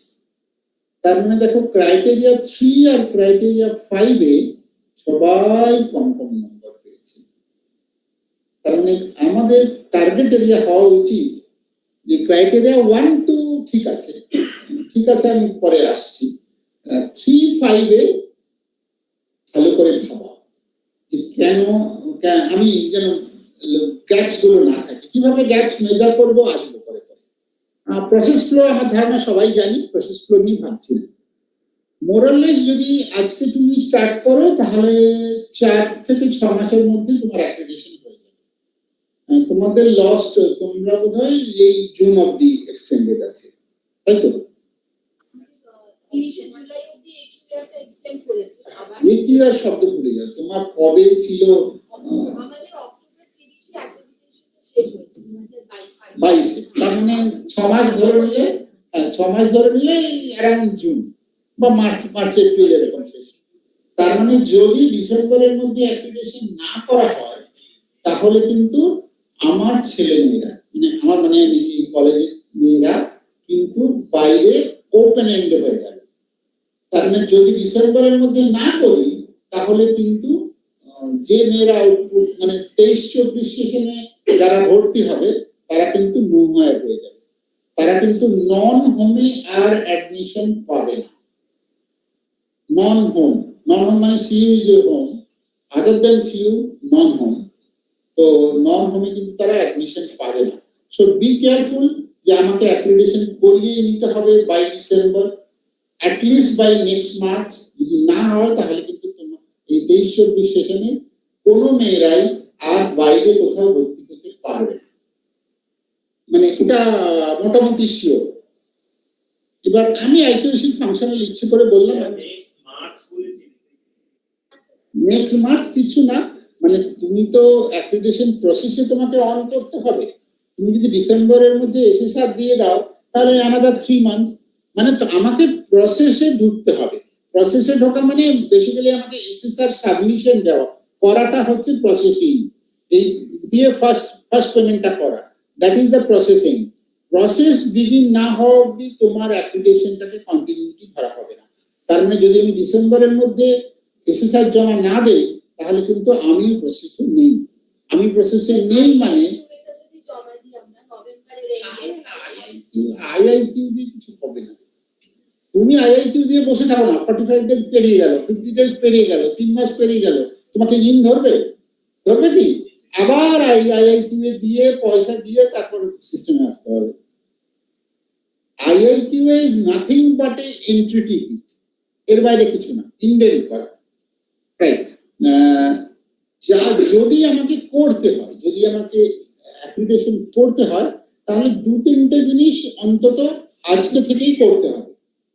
একটা হচ্ছে কলেজের ওয়েবসাইটকে ট্রুলি ডাইনামিক করে রাখতে হবে। ট্রুলি ডাইনামিক মানে কি? এই আজকের ইভেন্টটা শেষ হওয়ার 6 ঘন্টার মধ্যে যেন এটা সাইটে থাকে, মানে থিংস লাইক দ্যাট, মানে এইরকম লেভেলে যদি আপডেট থাকে তাহলেই সেটা ধরা হবে। এবং উইথ অল আর্কাইভস। আর্কাইভস মানে ধরে নাও, মানে যা খুশি ভাবো যে ন্যাক যদি করতে হয় তাহলে কিছু জিনিস মেক করতে হবে। মেক মানে মেক শব্দটা মানে যা বোঝায় আমাকে বানাতে হবে বা করতে হবে। যদি তৈরি করি সেটা তো আর পুরোনো ডেটের জিনিস আমি তৈরি করছি আজকে বসে, তাহলে তো সেটা কোথায় থাকবে? কিন্তু সেটা তো থাকা উচিত আমার সাইটে ছিল, আমি করিনি সামাও। আমাকে যদি করতে হয় তাহলে কি করে করবো? আজকে আমি করতেই পারি, করে আমি আমার আর্কাইভে মানে ওই ইয়ারের করেসপন্ডিং সেক্টরে আমি আর্কাইভ হিসেবে দিয়ে দিই। আজকে ডেটে সই নয়, ডেফিনেটলি ওই ডেটে সই। প্রিন্সিপাল যে কোনো সময় ইউজ করতে পারে, সবসময় প্রিন্সিপাল ইজ প্রিন্সিপাল, তার সাথে কোনো কম্পেয়ার হবে, রাইট? এবং তিনি যে কোনো সময় ডকুমেন্ট যে কোনো সময় সার্টিফাই করেন। আমি তো বললাম যে কোনো সময় ডকুমেন্ট এখনকার প্রিন্সিপাল কিন্তু অথেন্টিকেট করতে পারে। উনি অথেন্টিকেট করবেন, অসুবিধা লিখে দেবেন অথেন্টিকেটে, তাহলে তো ইস্যুজ নেই। তার মানে আমাকে কিন্তু ডেটা বা ডকুমেন্টেশন একদম আপডেট রাখতে হবে। যদি তোমার ডকুমেন্টেশন আপডেট থাকে তাহলে অলমোস্ট 90% অফ দ্য ওয়ার্কস ডান।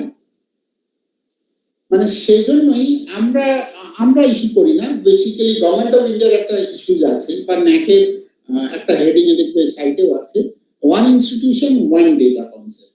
মানে একটা ইনস্টিটিউশনের যা যাবতীয় ডেটা সেটা তার মধ্যেই থাকবে। তার মধ্যে বলতে কি কি? একটা ইনস্টিটিউশনের দুটো একটা ফেস, একটা তার ওয়েবসাইট আর একটা হচ্ছে কোনো গভর্নমেন্ট পোর্টালের ডেটা। গভর্নমেন্ট পোর্টাল মানে ন্যাশনাল পোর্টাল। ন্যাশনাল পোর্টালে কি কি তোমার ডেটা আছে? তোমার স্কলারশিপের ডেটা আছে, এআইএসএইচি ডেটা আছে, আর এর বাইরে আর কিছু নেই। ন্যাশনাল পোর্টাল অর্থাৎ A I S H E data is very very prime. আর সব রকম স্কলারশিপ আজকাল সবই ন্যাশনাল পোর্টাল, কোনো স্টেট পোর্টাল নেই। অতএব সেই ন্যাশনাল পোর্টালে স্কলারশিপ ডেটা, এই দুটো কিন্তু জরুরি। রিসার্চ ডেটা তো সবসময় ইন্টারন্যাশনাল করা হয়, তো ওটা নিয়ে ইস্যুস নেই। অতএব ওই ডেটাগুলো কিন্তু জরুরি যে ঠিকঠাক করে রাখা। যদি না থাকে সুযোগটি সবসময় এক্সেপশন। আমার এআইএসএইচি ডেটা ঠিক নেই, মানে তখন যিনি করেছেন তিনি নিজেকে মহান মনে করেছিলেন, তিনি কলেজের কাউকে জিজ্ঞেস করার দরকার নেই, আপলোড করে দিয়েছেন। কিন্তু ওটাই তো আমার ডেটা, ওটাই তো আমার প্রাইমারি ডেটা। প্রাইমারিটা কোন রেসপেক্টে? টিচার্সদের রেসপেক্টে এবং স্টুডেন্ট রেসপেক্টে। ওই ডেটা আমাকে ন্যাকটা না, যে কোনো অ্যাসেসিং এজেন্সি ওটাকেই ধরবে ডেটা। ওখানে যদি ডিসপ্যারিটি থাকে তাহলে কি? ডিসপ্যারিটি হয়তো রিয়েলি ছিল, কিন্তু তিনি মহান বলে দিয়েছেন, আমার তো কিছু বলার নেই, তো তোমাকে এখন এসে ভুগতে হবে। এখন এসে যদি সেরকম ডিসপ্যারিটি থাকে, মানে ধরো in the tune of 5% or less or more, সেক্ষেত্রে কেবল একটা ডিক্লারেশন দিতে হবে from the head of the institute on the institutional pad, মানে কলেজের প্যাডে যা যা ডিসপ্যারিটি আছে সেটা লিখে তলায় প্রিন্সিপালের সই এবং স্ট্যাম্প, এইটাই হবে ডিসক্লেমার। মানে আমার ডেটাটা এসেছি, আমি ডেটা এসেছি কারেক্ট ডেটাটা দিলাম, দিয়ে বললাম এসেছি has a disparity and the correct data is this, এইটুকু ওনাকে লিখে দিতে হবে। সেটা অ্যাডিশনাল ইনফরমেশন হিসেবে থাকতে হবে, মানে যখন ন্যাকে ডকুমেন্টস গুলো আপলোড করবো, সেটা কিন্তু খুব জরুরি। আইকিউএসি নিয়ে ভাবার দরকার নেই, আপাতত এইরকম একটা ফ্রেমওয়ার্কে আমরা আছি। 7টা ক্রাইটেরিয়া, 32টা কি ইন্ডিকেটর, 21খানা কোয়ালিটেটিভ মেট্রিক আর 34 কোয়ান্টিটেটিভ মেট্রিক, মোট 54 মেট্রিক। ভাবতে পারি যে 7টা সাবজেক্ট পড়তে হবে, মোট 32খানা চ্যাপ্টার আর 55খানা কোশ্চেন, এর বাইরে আমাদের কিছু করতে হবে। তাহলে 55খানা কোশ্চেনের উত্তর দিতে হবে।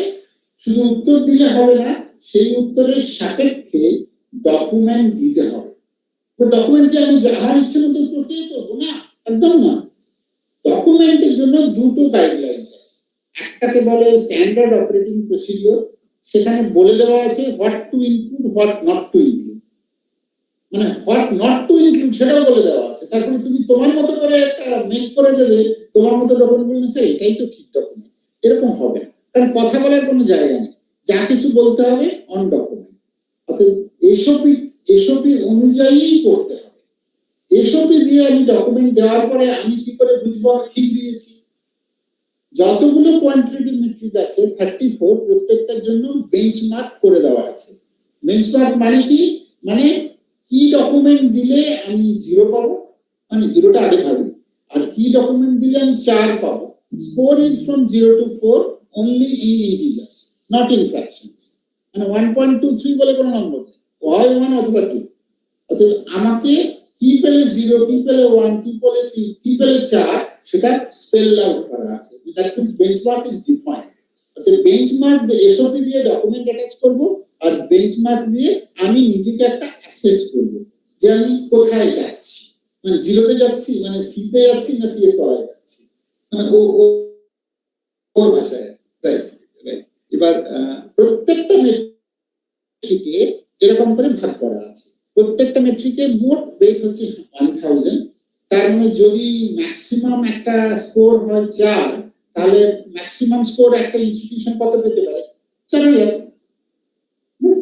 এবার কতগুলো কেআই আছে? 32খানা কেআই। এরকম করে কোন ক্রাইটেরিয়াতে কতগুলো করে কেআই আছে সেটা বলে দেওয়া আছে। এই এত পাটে আমি যাচ্ছি, এইটা মোটামুটি ভাবনা। মানে কোয়ান্টিটেটিভ মেট্রিকে 39% আছে, আর কোয়ালিটেটিভে আর কোয়ান্টিটেটিভে 61% আছে। 61% আমি প্রি অ্যাসেস হয়ে যাব, যেটা কেউ ইন্ডিভিজুয়ালি দেখতে পাবে না। একটা থার্ড পার্টি, যখন আমি এসএসআর জমা দেব, সেটা অটোমেটিক্যালি একটা থার্ড পার্টিতে চলে যাবে। থার্ড পার্টি ডকুমেন্ট দেখবে, দেখে এই 61% এর উপর আমাকে নম্বর দেবে। যদি তার ডাউট হয় মানে তুমি এসওপি অনুযায়ী করনি, বা এসওপি অনুযায়ী যা দিয়েছো সেটা বোঝা যায়নি, বা সেটা তিনি মানছেন না, তখন তারা ডিবিবির উপর, মানে ডেটা ভ্যালিডেশনের উপর কোয়েরি রেজ করে। সেই কোয়েরিটা স্যাটিসফাইড লেভেলে এলে তাহলে তোমাকে প্রি কোয়ালিফাইড বলে ডিফাইন করবে। প্রি কোয়ালিফাইড না হলে আর পিআরটি ভিজিট হবে না, মানে বাকি 39% ভিজিট হবে না। এবার একটা সুবিধে আছে, সুবিধে কি? 61% মানে আমি যদি অর্থের খাতিরে ভাবি অবজেক্টিভ, কারণ থার্ড পার্টি করছে, সেটা আমাকে চেনে না, নাকটা ওষুধ বসে না, নাকটাকে পয়সা পায়, বেশ কাজ করে। এবার সে যদি ভুল করে বা সে যদি ঠিক করে, আমি ধরে নিচ্ছি ঠিক করলো, ঠিক করলে আমি আগাম জানতে পারছি কত % নম্বর আমি পাচ্ছি। তার মানে আমি যদি এই 61%-এ 3.5 পেয়ে যায়, তাহলে তো আমি পেয়ে গেছি। কারণ বিআরটিমের কত আর কাটবে। কিন্তু যদি ডিভিভিতে আমি খারাপ পাই, তাহলে there is every possibility যে আমার স্কোর অনেক নিচে চলে আসবে। So that is the basic difficulty. অতএব এটা যেমন সুবিধে আছে তেমন অসুবিধে আছে। তবে কিছু সুবিধে আছে যেটা আমি পরে বলবো ভেবেছিলাম, কিন্তু আমি বলে নিই যে এই ডিভিভিতে খুব আমি বলবো ট্যাক্টফুলি প্রসিড করতে হবে। মানে কি করবে, থার্ড পার্টি যে তোমায় জাজ করছে, আমার লাভ যদি খুব খারাপ না হয়, তাহলে এমন একজনের কাছে গেল বা এমন একটা কোম্পানিতে গেল যে আমার থেকেও বুদ্ধু। মানে কি, সে কিছু বোঝে না, সে একটা কলেজ বলতে কি হয়, বিদ্যাসাগর যে কে এটাই সে জানে না। সে দেখছে কি এসবিতে এই জিনিস দেওয়া আছে, ও এগুলো দিয়েছে কি দেয়, যদি দেয় তো ওকে 4 দিয়ে দেয়, যদি না দেয় ওকে 0 দিয়ে দেয়। এর বাইরে সে চলছে না। সেটা কিন্তু আমার পক্ষে ক্ষতিকারক, কারণ অনেক কিছু আছে অন্তত আমাদের একাডেমিক স্ফিয়ারে যেটা দেখে পড়ে বুঝতে হয়। তার তো বোঝার জায়গা নেই, মানে শর্ট আপ বলতে পারো বোকা বাক্সের মতো, সে কিছুই বোঝে না। তার কাছে এটা ফিডেড হলো, ও ঠিক আছে। তার মানে যদি লাখ ভালো হয় তাহলে ডিগ্রিতে অনেক ভালো স্কোর পেয়ে যেতে পারে, কিন্তু লাখ খারাপ হলে আমার ডিগ্রিতে কিন্তু লো স্কোর আসবে। তাহলে আমার প্রোটেকশন কি, কে আমাকে প্রোটেক্ট করবে? মানে এখনকার জুডিশিয়ারির মধ্যে কেউ তো শোনে না, তা নয়। ইস্যুটা এরকম, ইস্যুটা হচ্ছে আমাকে ট্যাক্টফুলি এগোতে হবে। কিরকম না, আমি এসবই মেনে চলবো, এসবই মানতে গিয়ে অনেক কিছু আমার থাকবে না, এটাই স্বাভাবিক। আমার যেটা যেটা থাকবে না সেটা আমি ভালো করে জানি যে আমার এগুলোতে নেই। আমার যখন ডিভিভি এলো, তাহলে আমাকে ডিভিভির উত্তর তো দিতে হবে। তাহলে আমি ওই এসএসআর সাবমিট করে দেওয়ার পরে ভাবছি মনে মনে এটা আমার উইক আছে, অতএব এটাতে আমি আর কিছু এক্সট্রা ডকুমেন্ট জোগাড় করি ইন দ্য কামিং, যে ডিভিভি আমাকে কোয়েরি করার আগে। যদি কোয়েরি করে ওগুলো দেবো, না করে বলে চুপ করে থাকা। আবার যদি আমি ডিভিভিতে দিলাম, দেওয়ার পরেও ওটা মানলো না, হতেই তো পারে, তখন আমাকে কোয়েরি রেজ করে রাখতে হবে যে আমি তোমাকে এই, তোমার এসবিতে এই ছিল, আমি তোমাকে এই দিয়েছিলাম, তারপরে তুমি আমাকে এই চেয়েছো, স্টিল তুমি আমাকে এই স্কোর দিয়েছো, এটা অ্যাকসেপ্টেবল। মানে এই কোয়েরিটা যদি রেজ না করি, তাহলে অসুবিধা কি হবে?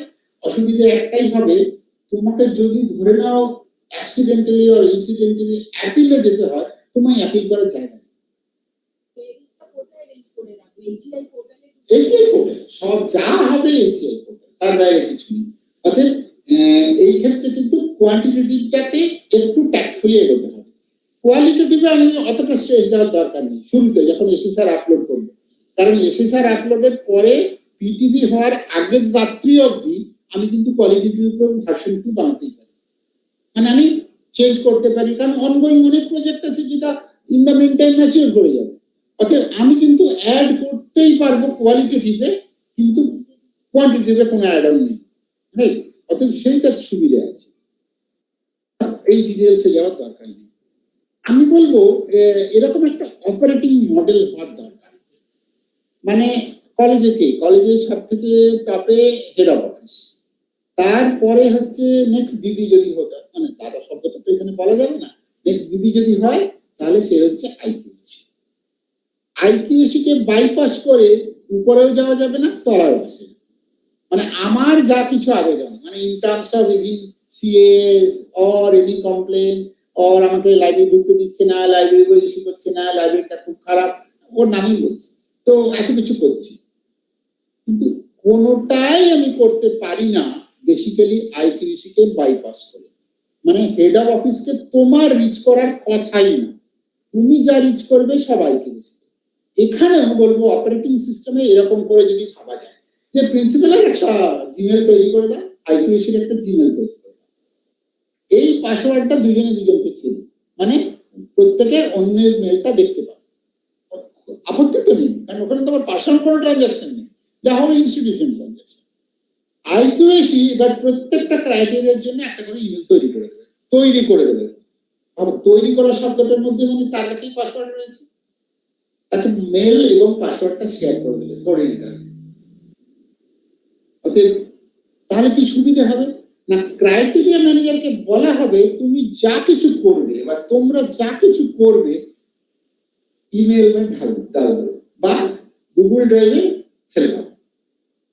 গুগল ড্রাইভে যদি আমি ফেলে দেই তাহলে কি হবে, আইকিউএসি কোঅর্ডিনেটর কি করবে, দেখতে পাবে, কারণ সে তো ইমেল অ্যাক্সেস আছে তার কাছে, তার তো পাসওয়ার্ড আছে, সে যে কোনো সময় যেখানে খুশি বসে দেখতে পাবে যে ও ফলস দিয়েছে কিনা। ও বলেছে আমি ক্রাইটেরিয়া ওয়ানে আমি সব করে ফেলেছি, আর ডকুমেন্টে গুগল ড্রাইভে দেখা গেল কিছু নেই, একটাও পিডিএফ নেই, এটা হতে পারে না। তার মানে পুরো মনিটরিংটা কিন্তু আইকিউএসি করে নিতে পারবে সব কোঅর্ডিনেটর। বললে স্যার ডকুমেন্ট তো রাখবো, কিভাবে ডকুমেন্ট রাখবো, ডকুমেন্ট তো অনেক কিছু, কালকে একটা রেজাল্ট পেলাম তো স্ক্যান করে রেখে দিলাম, না সে তো বুঝতে পারবে না, কারণ ওর পক্ষে সব বোঝাতে সম্ভব না। তার জন্য আমি বলবো এরকম ভাবে যে ক্রাইটেরিয়া ওয়ান, তো ওয়ান কি ইন্ডিকেটর, ওয়ান ফার্স্ট কি ইন্ডিকেটর, তাহলে 1.1 মেট্রিক 1.1.1 1.1.2 এরকম করে যাবে। তার মানে ডকুমেন্ট যখন রাখবো সেটা কিন্তু ওই মেট্রিক নাম্বার দেওয়ার পরে কোনো অ্যাডিশনাল ক্যারেক্টার আছে, মানে ধরো 1.1.1 এ আমার 10 পেজ ডকুমেন্ট আছে বা 15 পেজ ডকুমেন্ট আছে, তাহলে 1.1.1 1.1 2 3 4 করে 15 কেন 150 থাকলেও কারা করতে আছে।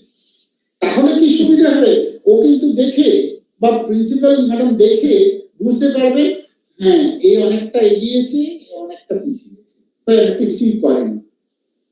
এইটা অবধি না করলে কিন্তু ওয়ার্কিং কন্ট্রোল পাবে না, মানে যতই তুমি দেখা করো কথা বলো, ইট ডাজন্ট রিফ্লেক্ট, অ্যাসেসমেন্ট পাওয়া যাবে না। পুরো ডকুমেন্ট আছে, তো এর বাইরে আর একটা জিনিস করতে হবে, যা কিছু ঘটে কলেজে সবটারই ইভেন্ট রিপোর্ট বানাতে হবে। মানে কি দাঁড়ালো, মানে কি জিনিসটা কিরকম দেখতে, আমি মোটামুটি একটা গাইডলাইন দিয়ে দিয়েছি। তো ইভেন্ট রিপোর্ট মানে যা কিছু কলেজে ইভেন্ট ঘটে, ইভেন্ট কোনটা, সেমিনার একটা ইভেন্ট, খেলা একটা ইভেন্ট, অ্যাডমিশন একটা ইভেন্ট, এরকম প্রত্যেকটা ইভেন্ট আছে। সব সময় চাইবে ইভেন্ট গুলো ডিসইন্টিগ্রেট করতে, মানে নাম্বার অফ ইভেন্টস যাতে বাড়ে। ধরো একই দিনে একটা খেলাও চলছে, আর একটা সেমিনারও চলছে, আর একটা গেট টুগেদার বা একটা ফেস্ট চলছে, তিনটে ইভেন্ট করবে, কখনোই একদিন হিসেবে ইভেন্ট রিপোর্ট হবে না, ইভেন্ট নামে ইভেন্ট রিপোর্ট হবে। নইলে কি হবে, যেমন ধরো তুমি খেলাতে শুধু স্পোর্টস বলে রাখলে, কলেজের স্পোর্টস মানে কলেজের স্পোর্টস ইভেন্ট বলে যা আজকের দিনে কালকের দিনে 3 মাস পরে 6 মাস পরে করে এই হয়েছে, মেয়েরা এখানে গেছে, মেয়েরা ওখানে গেছে, ঘটলো বলে একখানা ভালো ইভেন্ট রিপোর্ট কাউন্ট করবে। ওই যে বলছিলাম ডিবিপিতে বুদ্ধুরা বসে থাকে, ওরা এক ধরবে। আর যদি আমি এটাকে ভেঙে 6টা করতাম তাহলে আমি 6টা পেতাম, কারণ এটা বেঞ্চমার্কিং এ কাউন্টেড আছে। বেঞ্চমার্কিং এ বলা আছে 25টার কম পেলে নম্বর কমে যায়, 25টার বেশি পেলে 4 পাবে। একটা কলেজে 25টা ইভেন্ট হয়েই যায়, কিন্তু ওই রকম আলাদা আলাদা করে দিতে হবে, ডেট না ইভেন্ট নামে। সেই জন্য একটা ইভেন্টের অবজেক্টিভটা থাকবে, কলেজের প্যাড তারপরে ইভেন্ট অবজেক্টিভ, ওইটাই হচ্ছে হেডলাইন। মানে যখন আমি এসএসআর এ লিখছি তখন 1 2 3 4 করে 25টা 30টা এরকম থাকবে, আদারওয়াইজ হবে না। এইটা কিন্তু মাথায় রাখে। ইভেন্ট রিপোর্টে সবসময় থাকবে একটা অবজেক্টিভ, টার্গেট গ্রুপ, কাদের জন্য ইভেন্টটা, তার ডেসক্রিপশন, এসডব্লিউএসি যদি সম্ভব হয়, আর একটা রিমার্কস। কিন্তু সবটাই digital, it's not no way get printed and put a copy on the library নয়। মানে তুমি ইভেন্ট রিপোর্ট সবটাই ডিজিটালি থাকবে, কলেজের ওয়েবসাইটে থাকবে, ইভেন্টস বলে ড্রপ ডাউনে থাকবে, ইয়ার ওয়াইজ করে সেকশন ওয়াইজ। আর যদি মনে হয় ভালো 2-3টে ইভেন্ট খুব ভালো সুন্দর দেখতে, সেরকম হলে সেইটা প্রিন্ট করে লাইব্রেরিতে রাখতে পারো বা ডিপার্টমেন্টে রাখতে পারো, কিন্তু সব ইভেন্ট রিপোর্ট কখনোই ছাপবে না, কারণ সেটা লস অফ পেপার। আমি বলবো আমি জানি না এতটা বলা সম্ভব নয়, যাই হোক আমি কিছুটা বলে দিই। আমি এটা যেহেতু ফেলে যাবো, এটা তো অনেক হেল্প দেবে। দেখো আমি প্রত্যেকটা মেট্রিক ধরেছি, প্রত্যেকটা মেট্রিকে কি কি ডেটা দিতে হবে অ্যাজ পার এসওপি আমি ডেটা সোর্স গুলো বলে দিয়েছি। এই ডেটা সোর্স গুলোই তোমাকে করতে হবে। তার মানে যে কোনো একটা মেট্রিক, যে কোনো ক্রাইটেরিয়া, যে কোনো মেট্রিকের রেসপেক্টে কি ডেটা আমাকে করতে হবে সেগুলো ডেটা সোর্স গুলো বলে দিয়েছি। এই ডেটা সোর্স গুলো তুমি কালেক্ট করো, কালেক্ট করে যেগুলো কোয়ান্টিটেটিভ তার বেঞ্চমার্ক দিয়ে দিয়েছি, তার বেঞ্চমার্ক দিয়ে দিয়েছি। আর সেইখানে দেখে দেখেই তোমাকে বুঝতে হবে। এখানে কয়েকটা টার্ম হয়তো একটুখানি তোমাদের কাছে ডিফারেন্ট লাগতে পারে। সেটা হচ্ছে ডিসিএম মানে ডিপার্টমেন্টাল কমিটি মিটিং রিজলিউশন, এরকম করে দু একটা টেমপ্লেট ছাড়া আর কিছু অসুবিধা নেই। দাঁড়াও বলে দিই, তারপর বলবো। তো এরকম করে প্রত্যেকটা ক্রাইটেরিয়ার প্রত্যেকটা মেট্রিকের রেসপেক্টে আমি বেঞ্চমার্ক দিয়ে দিয়েছি। ডেটা টেমপ্লেট কি কি লাগবে সেটাও বলে দিয়েছি। ডেটা টেমপ্লেট ডাউনলোডেবল, কোনো ইস্যুস নেই। এরকম করে একটুখানি গো থ্রু করে না, কারণ আমি চাইছি একটু উল্টো দিকে, শুধু এই জায়গাটাতে বলবো। মানে আমি নাম করছি না ইনস্টিটিউশনটা, নাম না করে বলছি, ভাবো তো আমরা কলেজে পড়াই, আমার মনে বা কলেজে তোমরা মাস্টারমশাই বা তোমরা টিসিএস বা লাইব্রেরিয়ান সবার কাছে কি পারসেপশন হবে যে কলেজে যেন পড়াশোনাটা হয়। এটা তো সবসময় আমরা চাইবো। কেউ উল্টো চাইলে তার কথা বাদ দাও, কিন্তু আমরা পড়াশোনা হোক এটা সবাই চাই। তাহলে আমার কলেজে কারিকুলাম অ্যাসপেক্টে আমি কি আশা করি? 4 পাবো, তাই তো? আমি খুব পেসিমিস্টিক যদি না হই তাহলে বলবো 3-এর বেশি পাবো, নইলে তো আমি বেসিক্যালি ভাব পড়াই না। তাহলে কিন্তু যদি একটা কলেজ ধরো 2 পায়, তাহলে তুমি কি বলবে? সেই কলেজে পড়াশোনাই হয় না। অন্য কি হয় সেটা পরে বিষয়, কিন্তু পড়াশোনা হয় না।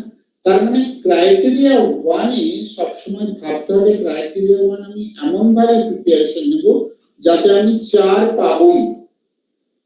ইনফ্যাক্ট 4 বলে সে কেউ পায় না, না না, এটা একদম ভুল। আমার মোবাইলে আছে একটা স্কোরশিট, যেখানে সে ক্রাইটেরিয়াতে 2 পাচ্ছে, কিন্তু সে অন্য একটা ক্রাইটেরিয়াতে 4 পাচ্ছে।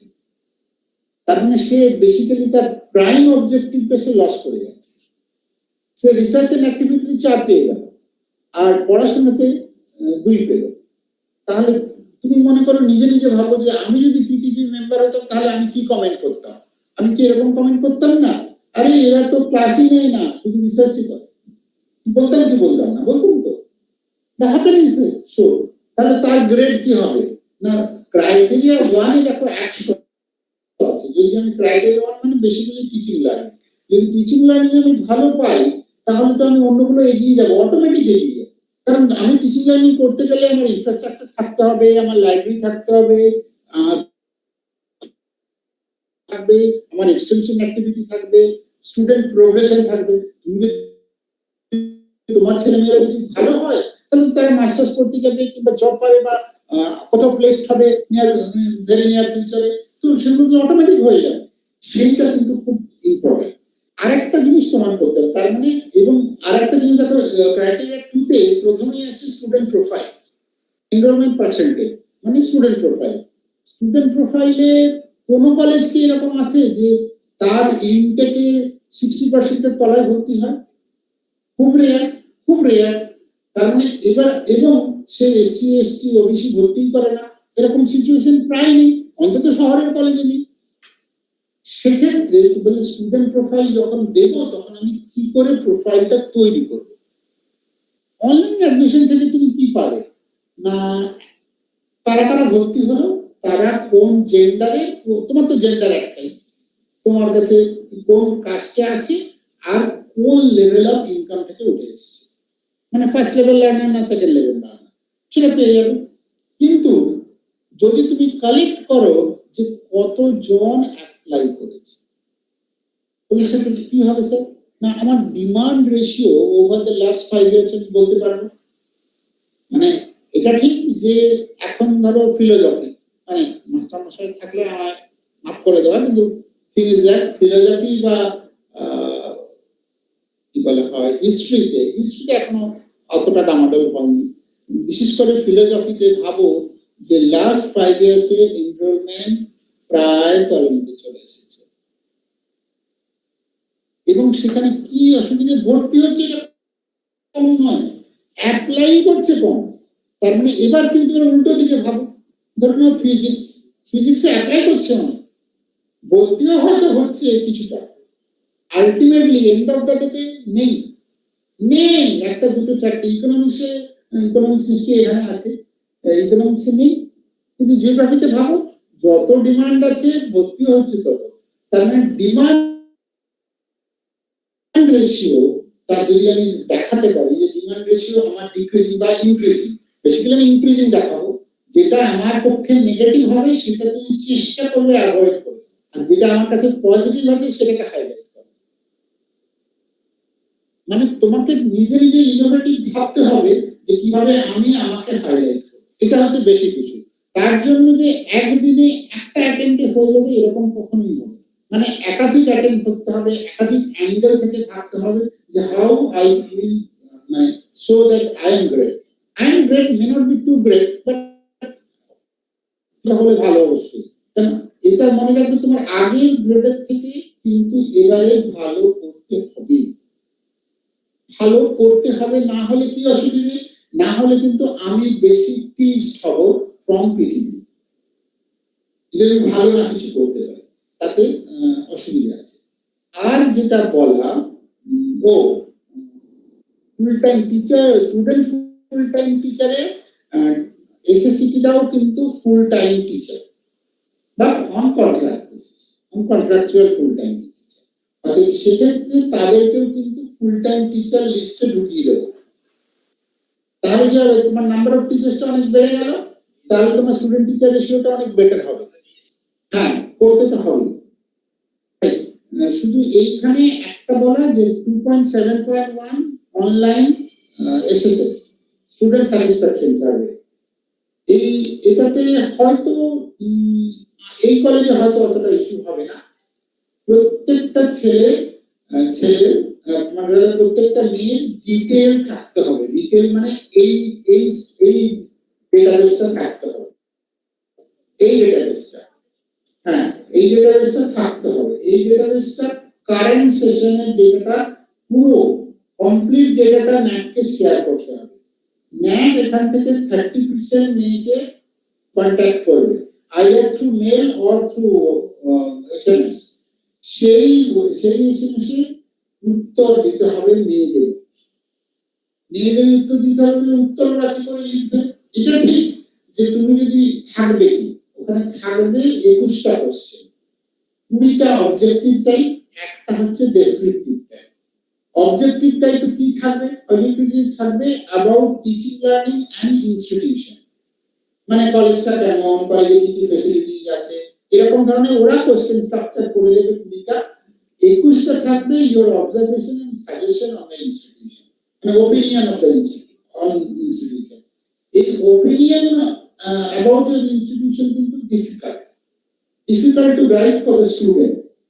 আমরা কি করব, মানে আমরা মাস্টারমশাইরা আমরা কি করে করব, তোমরা মডিউল করো ইন দ্য সেগ্রিগেটেড, মানে ধরো জিওগ্রাফি ডিপার্টমেন্ট একটা করলো, সায়েন্স একটা করলো, এরকম করে ছোট ছোট গ্রুপ বানিয়ে গ্রুপে 21টা কোশ্চেন্স নিয়ে ডিসকাস করো।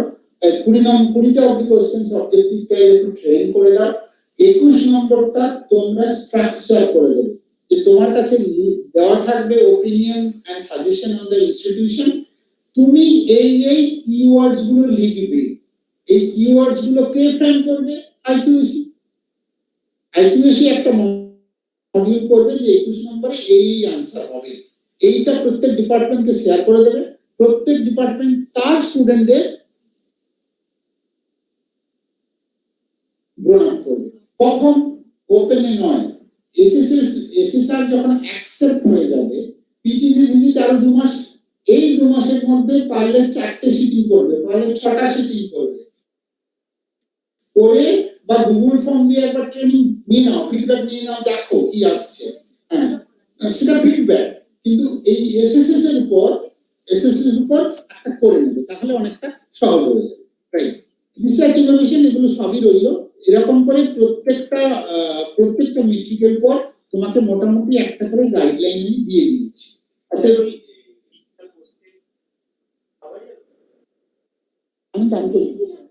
আমি করে দেবো, আমি দিয়ে দিচ্ছি। আমি এখানে প্রায় 5টা ইনস্টিটিউশনের থেকে এসএসএস মানে প্রত্যেকটা ইনস্টিটিউশন তো ওরা আলাদা আলাদা করে পাঠায়, তো এটা অনেক অনেক সময় নেটে অ্যাভেলেবল বা তার কলেজ সাইটে গেলে পাওয়া যাবে, তার কলেজ সাইটে দিয়ে দেয় অনেক সময়, যারা দিয়েছে তাদের থেকে পেয়ে যাবে। আর যদি তোমার চেনা জানা থাকে তাদের থেকে কালেক্ট করো যে কি তোমাকে দিয়েছিল, তার স্টুডেন্ট থেকে তারা কালেক্ট করেছে। আমি তোমাকে কতগুলো ডামি দিয়েছি, তার মানে এটার জন্য পোস্টারিং করতে পারো, ছোট ছোট মক করতে পারো, আর কোথাও কোথাও কি বলা হয় যে এসএসএস এ পার্টিসিপেট করে বলে ওই পিরিয়ডে একটা দুটো পোস্টার দাও, ছেলে মেয়েদের মধ্যে লিফলেট দাও যে এটা করতে হবে। কারণ বেসিক্যালি তাদের একটা ফিলিং জাগিয়ে তোলা যে এটা তোমার কলেজ, তোমার কলেজে তুমি অপিনিয়ন দেবে ভালো কি খারাপ সেটা তোমার ইচ্ছু। তুমি যদি কালকে দেখো তোমার নেক খারাপ হয় তাহলে তোমারই ক্ষতি, আমার তো ক্ষতি না, কারণ তুমি তো এর স্টুডেন্ট হবে, তুমি তো তোমাকে নিজেকে ভাবো। এরকম করে কোনো একটা সেন্টিমেন্ট দিয়ে প্রচার করা ছাড়া কোনো অপশনস নেই। আমি বলবো যে আমি এইটাতে থামি, কিন্তু আমি থ্যাংক ইউ বলবো না, তার আগে আমি শুনবো যে 7টা ক্রাইটেরিয়া, যেটা আমি ওকে বলছিলাম, এটাও বলছিলাম যে 7টা ক্রাইটেরিয়া যারা যারা কোঅর্ডিনেটর তারা আজ অব্দি কি করেছে আমি একটু শুনতে চাই। নইলে বেসিক্যালি মানে হয় না, মানে টক তুমি দিতে পারো না সকাল থেকে সন্ধ্যা অব্দি, আমি বলবো তাতে তো কোনো লাভ হবে না। লাভের লাভ যেহেতু তোমরা কিছুটা হলেও এগিয়েছো, আমি সেই জন্য শুনতে চাই যে তারা কি ডিফিকাল্টি ফেস করছে বা অন্যগুলো 1 থেকে 1, তারপরে 7, তারপরে 2, তারপরে 6 এরকম করে যাওয়া।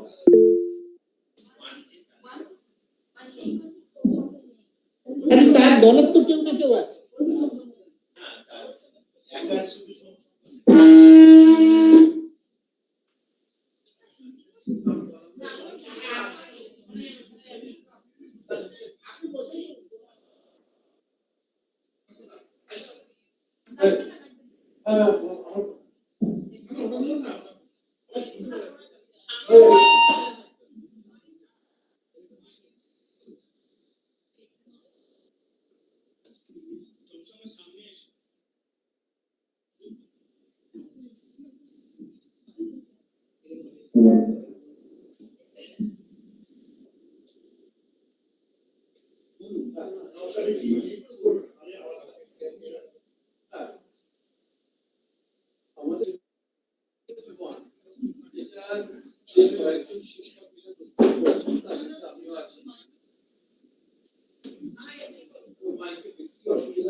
আমাদের যে কয়েকটা শিক্ষক মিলে তার মধ্যে আমি নিজেও রয়েছি।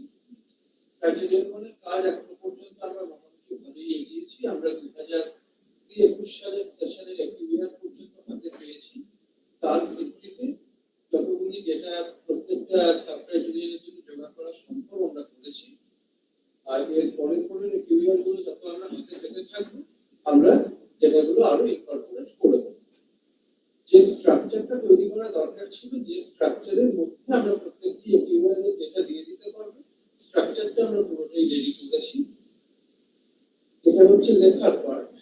আর আপলোডিং এর জন্য আমরা ডেটা সংগ্রহ করছি। আমরা বেশ কিছু ডেটা সংগ্রহ করেছি, বাকিগুলোর জন্য স্টাফেদের আমরা রিকোয়েস্ট করেছি, আশা করছি খুব তাড়াতাড়ি পেয়ে যাবে। আমরা সেগুলো সেরকম আপলোড করে দেবো।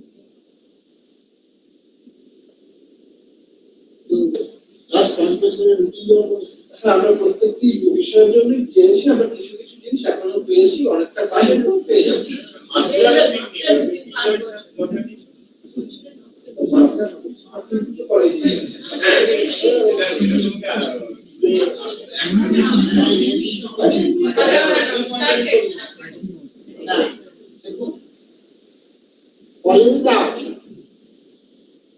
কলেজের সব প্রপার্টি আপনার নিতে পারমিশন চেয়ে আপনি মাস্টারটি জোগাড় করেছেন কি জোগাড় করেন, answer should be yes or no, বা আমি 5 বছরের পাইনি স্যার এখনো অফিস থেকে জোগাড় করে উঠতে পারি তো 3 বছর। I need the answer like that, যে আপনি কি 5 বছর উঠতে পেয়েছেন না, পুরো 5 বছরের পাইনি, তারা নিশ্চয়ই অফিস থেকে পেয়ে যাবে। অফিসের কে আছে? অফিসের তো লোকজন আছে, অফিসের লোকজন আছে না? আছেন তো আপনি, তো রুটিন পাচ্ছেন না কেন? স্যার আবার না না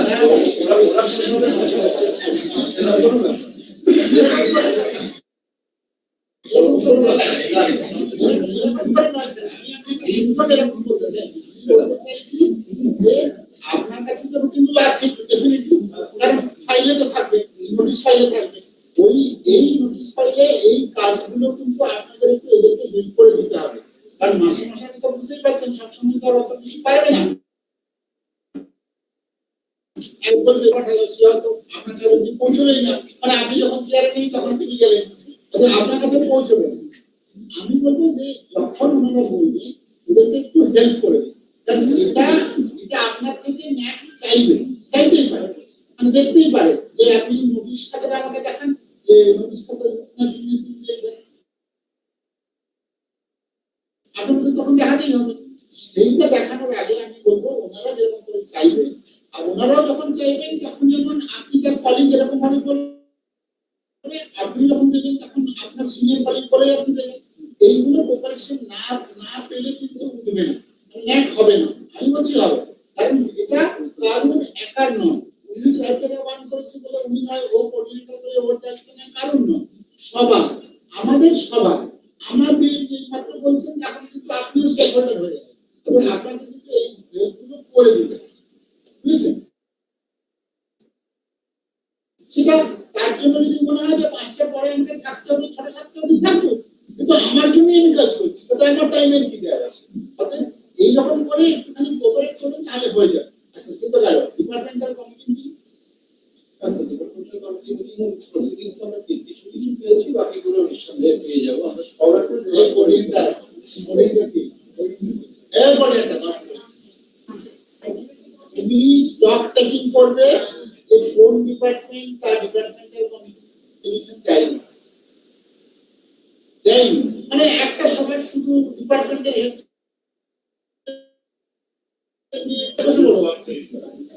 বা গ্রুপ ফর্ম করে না যে কে কে যায়নি দাও, কারণ যদি সত্যি কোনো ডিপার্টমেন্ট না যায় তাহলে তো জিনিসটা ইনকমপ্লিট। স্টক টেকিংটা তোমার কিন্তু স্টক টেকিংটা করতেই হবে, মানে সেটা তুমি একটা ফ্রিকোয়েন্সি ভেবে নাও যে 7 দিনে করবো কি 10 দিনে করবো, সবার কাছ থেকে স্টক টেকিং না হলে কিন্তু এগোবে না, মানে প্রোগ্রেস তুমি মেজার করতে পারবে স্টক টেকিং করেছি স্যার, 15 দিন আগেই করেছি আমি স্টক। সেখানে উনি বলছেন যে উনি ওয়ার্ক ডিপার্টমেন্টের এবং ডিপার্টমেন্টের ওরা দিচ্ছেন না তা নয়, মানে সমস্ত কাজ স্টক টেকিংটা করার পরে ফরম্যাট পেয়ে ফরম্যাট ফ্রি ডিসকাশন যেটা ওই ফরম্যাটে ফ্রি ডিসকাশন সব ফরম্যাট করে দিয়েছে, ওই ফরম্যাটে সব ডিপার্টমেন্টকে দিতে বলা হয়েছে, ওইভাবে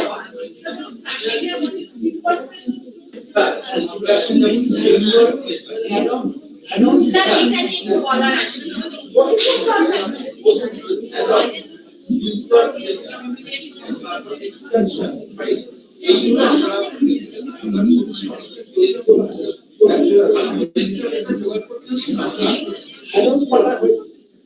আমাদের আছে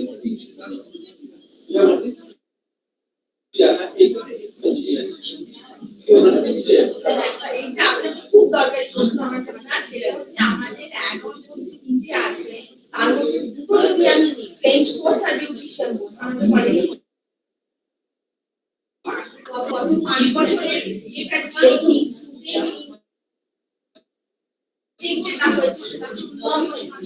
বেঞ্চমার্ক অনুযায়ী আমরা কিন্তু অ্যাডন কোর্সে থাকা সত্ত্বেও বেঞ্চমার্কে পাস করছি, কেন কি আমাদের 15টা স্টুডেন্ট, এবার ওটা তো বলেছে টোটাল কলেজে স্টুডেন্ট স্ট্রেংথের বেসিসে এত পার্সেন্ট স্টুডেন্ট হলে এই বেঞ্চমার্কে পাস, আদারওয়াইজ এই বেঞ্চমার্কেই পাস না। তাহলে কি আমি এগুলো দেখাবো স্যার, নাকি এগুলো ভাবিয়ে দেবো? কোথাও জিরো পাবো এই পারসেপশন নিয়ে এগোবেই না, বুঝলে কি করবো তাহলে? আরে মেক করো, বাচ্চাদের সই করিয়ে দেবে, বলে এখানে বসাতে বসিয়ে করবে, সই করে অ্যাটেন্ডেন্স হিসাব করতে অসুবিধা আছে? তাহলে তাকে রেজাল্টটা তুই তৈরি করলি, তাকে ডেলিভার করলি না, হলো তো? তাহলে কাজগুলো হয়ে গেল, তাহলে 50% বলেছেন ছেলে মেয়ে করতে বসতে দিয়েছেন, কিছু জিনিস তৈরি করে দিতে হবে। মানে যেখানে মানে আমার সুবিধার্থে আমি ছেলে মেয়েদেরকে বলেই তৈরি করবে, কারণ ছেলে মেয়েদের সই করছে অ্যাটেন্ডেন্স, সেটা তো তোকে বলে রেখে বলে দিচ্ছি তুমি এটা করছো। তুমি যদি মনে করে সার্টিফিকেট তোমার খুব দরকার, তুমি সার্টিফিকেট করবেই আসবে না, যদি কেউ চাকাটুকু করে তুমি পরে এসে এমনি তো জিনিসটা করতেই হবে, ওইটাকে রিচ করার জন্য আমরা করে নিতে করতে হবে। সেই করার জন্য তুমি যেন হাতে করতে পড়তে কাজে যেমন তো করে দাও, কাজে যেমন বসাও, তুমি দুবার আসলে চলে যাবে, এন্ড অফ দ্য ডে দেখো আমার তৈরি হয়েছে কিনা আজ পারবে একদম করো। এটা দেরি হয়ে যাচ্ছে, এটা তো কারণ তোমার 6 সেমিস্টার বেরিয়ে যাওয়া মানে তুমি একটা থেকে লস করে দেবে। ওরা তো কোর্সটা করেছে কিন্তু ওদের একটু সংখ্যায় খুব কম হ্যাঁ, হয়ে গেছে। ওদের বন্ধু বান্ধবকে সই করে দাও, বন্ধু বান্ধবকে বন্ধুদের সই করে দাও, তাহলে তো মিলে যাবে। এবার জেনে নিতে হবে। তাহলে প্র্যাকটিক্যাল মানে অনেকটা বেশি আছে স্যার অনেক সঙ্গে আছে কিন্তু 50% তো ক্ষেত্রে ধরুন সেক্ষেত্রে আপনি যদি চাইলেন আপনার ডিটেইল দিচ্ছে ছবি দিচ্ছি ধরুন 17 আসে এই ছবি না হয় সেক্ষেত্রে ওখানে আপনি যদি একটু ডকুমেন্ট দিতে দেওয়া যায়। এসবিতে কি বলছে? এসবিতে বলছে যে পারমিশন এখানে যাচ্ছে তার একটা রিপোর্ট সেটা পাবলিশ অ্যান্ড পাবলিশ হতে পারে, আর যদি সেটা নিয়ে কোনো অ্যাকশন রিপোর্ট থাকে অ্যাকশন আমি বলবো প্রত্যেকটা ক্ষেত্রে একটা করে রিপোর্ট বানিয়ে দাও। আর ইভেন্টুয়ালি নোটিশ বা ওগুলো কি আপনারা অপশন দিতে পারেন?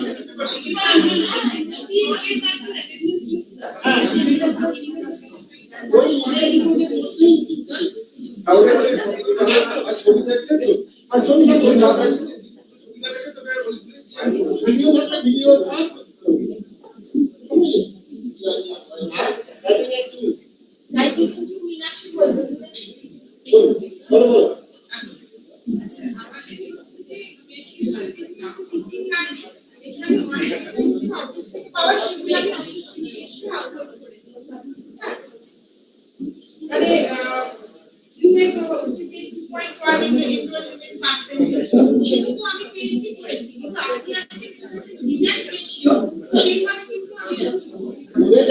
ঘুরে দেখো কোনটা আমার সুবিধা হচ্ছে, আমার মানে কলেজে কোনোভাবে সেটাকে ম্যাগনিফাই দেখানো যাচ্ছে না আরো।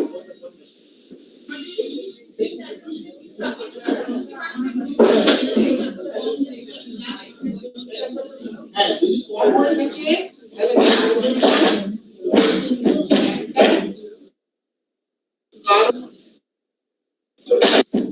তোমাদের ছেড়ে দেবে না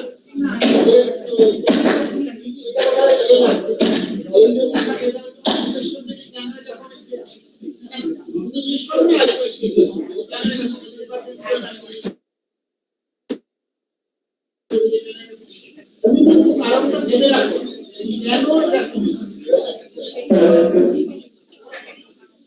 তারপরে যেটা যেটা আছে হচ্ছে কিউএর মধ্যে হচ্ছে 2.1 পার্সেন্টেজ ওগুলো তো আমরা পেয়েছি, ওগুলো যে স্টেটাস গুলো অফিসে আমরা পেয়ে গেছি, ওগুলো 20% আমার হয়ে গেছে।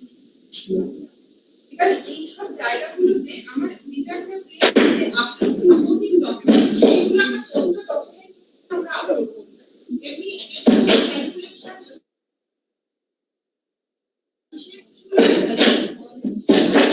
সাপোর্টিং ডকুমেন্টের জায়গাগুলো সাপোর্টিং ডকুমেন্টগুলো কিন্তু সময় লাগবে। কিরকম ধরো তুমি বলো যে তোমার 2021-এ 713 জন ভর্তি হয়েছে,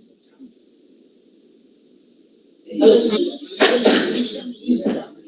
সেটা তোমার ডকুমেন্ট, এইটা ডকুমেন্ট, সেটা তোমার কি হতে পারে, কলেজের হতে পারে কিংবা রেজিস্ট্রেশন হতে পারে। যদি রেজিস্ট্রেশন হয় তাহলে রেজিস্ট্রেশন যেটা বলেছে যে তুমি লিখতে পারছো মানে এই ইউনিভার্সিটি সেইটা ইউনিভার্সিটি আর কনসার্ন অফিসারের সই এবং রাবার স্ট্যাম্প দিয়ে আনতে হবে, বুঝলে? আর যদি সেটা কলেজের ডকুমেন্ট হয় তাহলে চেয়ারই সব থেকে বড়। এই ডকুমেন্টটা আমি একটু তাহলে কলেজে গেলে এইটা এখানে নিয়ে গেলে এইটা এখানে নিয়ে গেলে না তুমি পাবি খুব সহজ, তোমার স্টুডেন্ট সেকশন আছে, কলেজের স্টুডেন্ট সেকশন আছে, মানে কেউ না কেউ স্টুডেন্ট প্রোফাইল দেখে কিংবা বড়বাবু আছে, ছবি দেখে হ্যাঁ তুমি বড় বড় কাছে গিয়ে বলো স্যার আমার রেজিস্ট্রেশন পুরো ডেটাটা চাই এবং সেটা অথেন্টিকেটেড অথেন্টিকেট কে করবে ইউনিভার্সিটি অথেন্টিকেট করবে তাই না আচ্ছা তোমরা যদি মনে হয় যে তোমার ইউনিভার্সিটি শুধু একটা লিংক দিয়েছে ডাউনলোড করে প্রিন্ট ওই প্রিন্টটা নিয়ে ইউনিভার্সিটির কাছে যাও গিয়ে বলো স্যার আমার এটা নেটে লাগবে যদি সই না করে দেন আমাকে ফোন করবে বলবো দেবাশিসদার কাছে চলে যাবে দেবাশিসদার সব ব্যবস্থা করবে দেবাশিসদা করবে কোনো ইস্যু নেই তো কথা বলা যায় করে দেবে না করে দিলে বলবে আমাদের আমরা আর স্কলারশিপ স্যার 5 এ আছে স্যার এক্সপেরিয়েন্সিয়াল লার্নিং আছে ক্রাইটেরিয়া ওই জায়গাটা একটু বলে দেবেন স্যার আর একটা হচ্ছে যে আমাদের যেমন ডিফেন্স স্যারের ব্যাপারটা আছে ডিফেন্সের ব্যাপারটা আছে ওটা হচ্ছে 5.1 এখানটা তো আমাদের যেমন খুব বেশি কিছু নেই অল্প কয়েকটা ডকুমেন্ট আছে আমরা কি ওই যেগুলো ডিফেন্স যেগুলো আমাদের করেছে ওইগুলো কি পিডিএফ করে আমরা বানাতে হবে করতে হবে ডিফেন্স মানে এইটা বাক্স ডিফেন্স এসে এটা তো একটা পিরিয়ডিক খোলা হবে তাহলে তার ফ্রিকোয়েন্সি নিশ্চয়ই এখানে ঠিক করা আছে আর ছবিটা লাগবে তোমার পলিসি একটা থাকবে যে ছবি নেবে না যদি না থেকে থাকে শিখতে দেবে আর ছবি দেবে ছবি নেবে একটা ডিফেন্স পলিসি বানিয়ে থাকে পলিসি মানে কি এই দিকে ডিফেন্স পলিসি মানে কি কলেজের সাইটে থাকবে যে do's and don'ts for the students for the teachers or for the staff এবার তার বাইরে গেলে তো ডিফেন্স থাকে এবার তুমি ডিফেন্স পলিসি বলে একটা ড্রপ ডাউন থাকবে ডিফেন্স পলিসি থাকবে আর ডিফেন্স বক্স এই লোকেশনে আছে পারলে প্রত্যেকটা লাইভ লোকেশন দিতে দেবে তাহলে মিটে গেল কোথায় কোথায় ডিফেন্স আছে পলিসি কি হবে না প্রত্যেক মাসের 1 তারিখ থেকে 3 তারিখের মধ্যে বাক্স খোলা হবে খুলে রিফ্রেশ করা হবে উইদিন 14 ডেজ তাহলে পলিসি হয়ে গেল এইবার তোমার যে পলিসির মধ্যে আমি কি করেছি সেটাই তো আমার ডকুমেন্ট পলিসিতে তো রয়েছে সেটা তো সবাই দেখতে পাবে মানে ডিগ্রি দেখতে পেলো বা পিডিবি দেখতে পেলো আমি এবার ডিফেন্সে যে 1 থেকে 3 তারিখে আমি কি করেছি তিনটে বাক্সে মোট কটা ডিফেন্স পেয়েছি তারা কি টাইপের ডিফেন্স মানে আইসিসি ধরে আর কত দিনের মধ্যে কি রিপ্লেস করেছে এই রিপোর্টটা ওই তুমি বলছো 48 ঘন্টা পরের ডেটে ওইখানে চিপতে দিতে সেইটাই তোমার ডিফেন্স বক্সের কারণ ওটা তো পাবলিক স্টুডেন্ট তো করেছে মানে স্টুডেন্টের রিপ্লেস হয়েছে তো স্টুডেন্টই জানার অধিকার আছে আপনি তো তার রাইট তো ইনফরমেশন তো রাখতে পারেন না এবং তোমার একটা খাতা থাকবে ডিফেন্স লিটারেচারে সেখানে এই প্রত্যেকটা মানে 12 মাসের 12টা রিজলিউশন থাকবে হয়তো ওই মিটিং করতে ওইটা রিপোর্টটা থাকবে রিপোর্টটা ঠিক করা হবে ওটা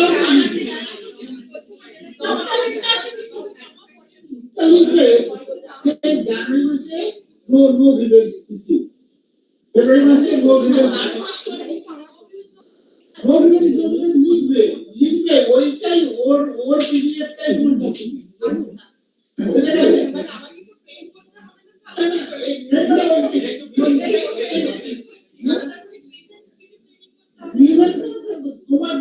তোমার তুমি যদি ডিফেন্স দাও এটাই পারে সেটা আবার কাউন্টে টিচার গ্রিভেন্স কি না আমি গ্রিভেন্স টিচার গ্রিভেন্স কি গ্রিভেন্সের মধ্যে আপনি টিচার্স কাউন্সিল না স্যার মানে আপনার ডিফেন্স আপনি টিচার্স কাউন্সিলে আপনার কমপ্লেইনটা জানাবেন কমপ্লেইন এন্ড গ্রিভেন্স ডিফারেন্স আছে এটা আপনি মেনে নিয়েছেন গ্রিভেন্স কিন্তু আপনি পাবলিক ডোমেইনে দিতেই পারেন ডিফেন্স ইজ ডিফেন্স আপনার ক্লায়েন্ট কে আপনি ডিফেন্স তো প্লেস করবেন কোথায় আপনার ভাই তার মানে যদি আপনার age N head of institute defence হয় তাহলে আপনি আমাদের জানাবেন আর যদি কোন একজন মাস্টারমশাই ডিফেন্স হয় উইদিন ক্যাম্পাস তাহলে তার প্রিন্সিপালকে জানাবেন তাহলে প্রিন্সিপালের চেম্বারে একটা ছোট বক্স দিয়ে দেবে for teacher for staff defence তারও তো রিপোর্টটা থাকতে হবে তার, এবং সেটা দেখার অধিকারকে দেখার অধিকার একদম life with the concert with the permission দিয়েছে, তার বাইরে কারণ নয়। IQAC কোঅর্ডিনেটর উনি কিন্তু আমি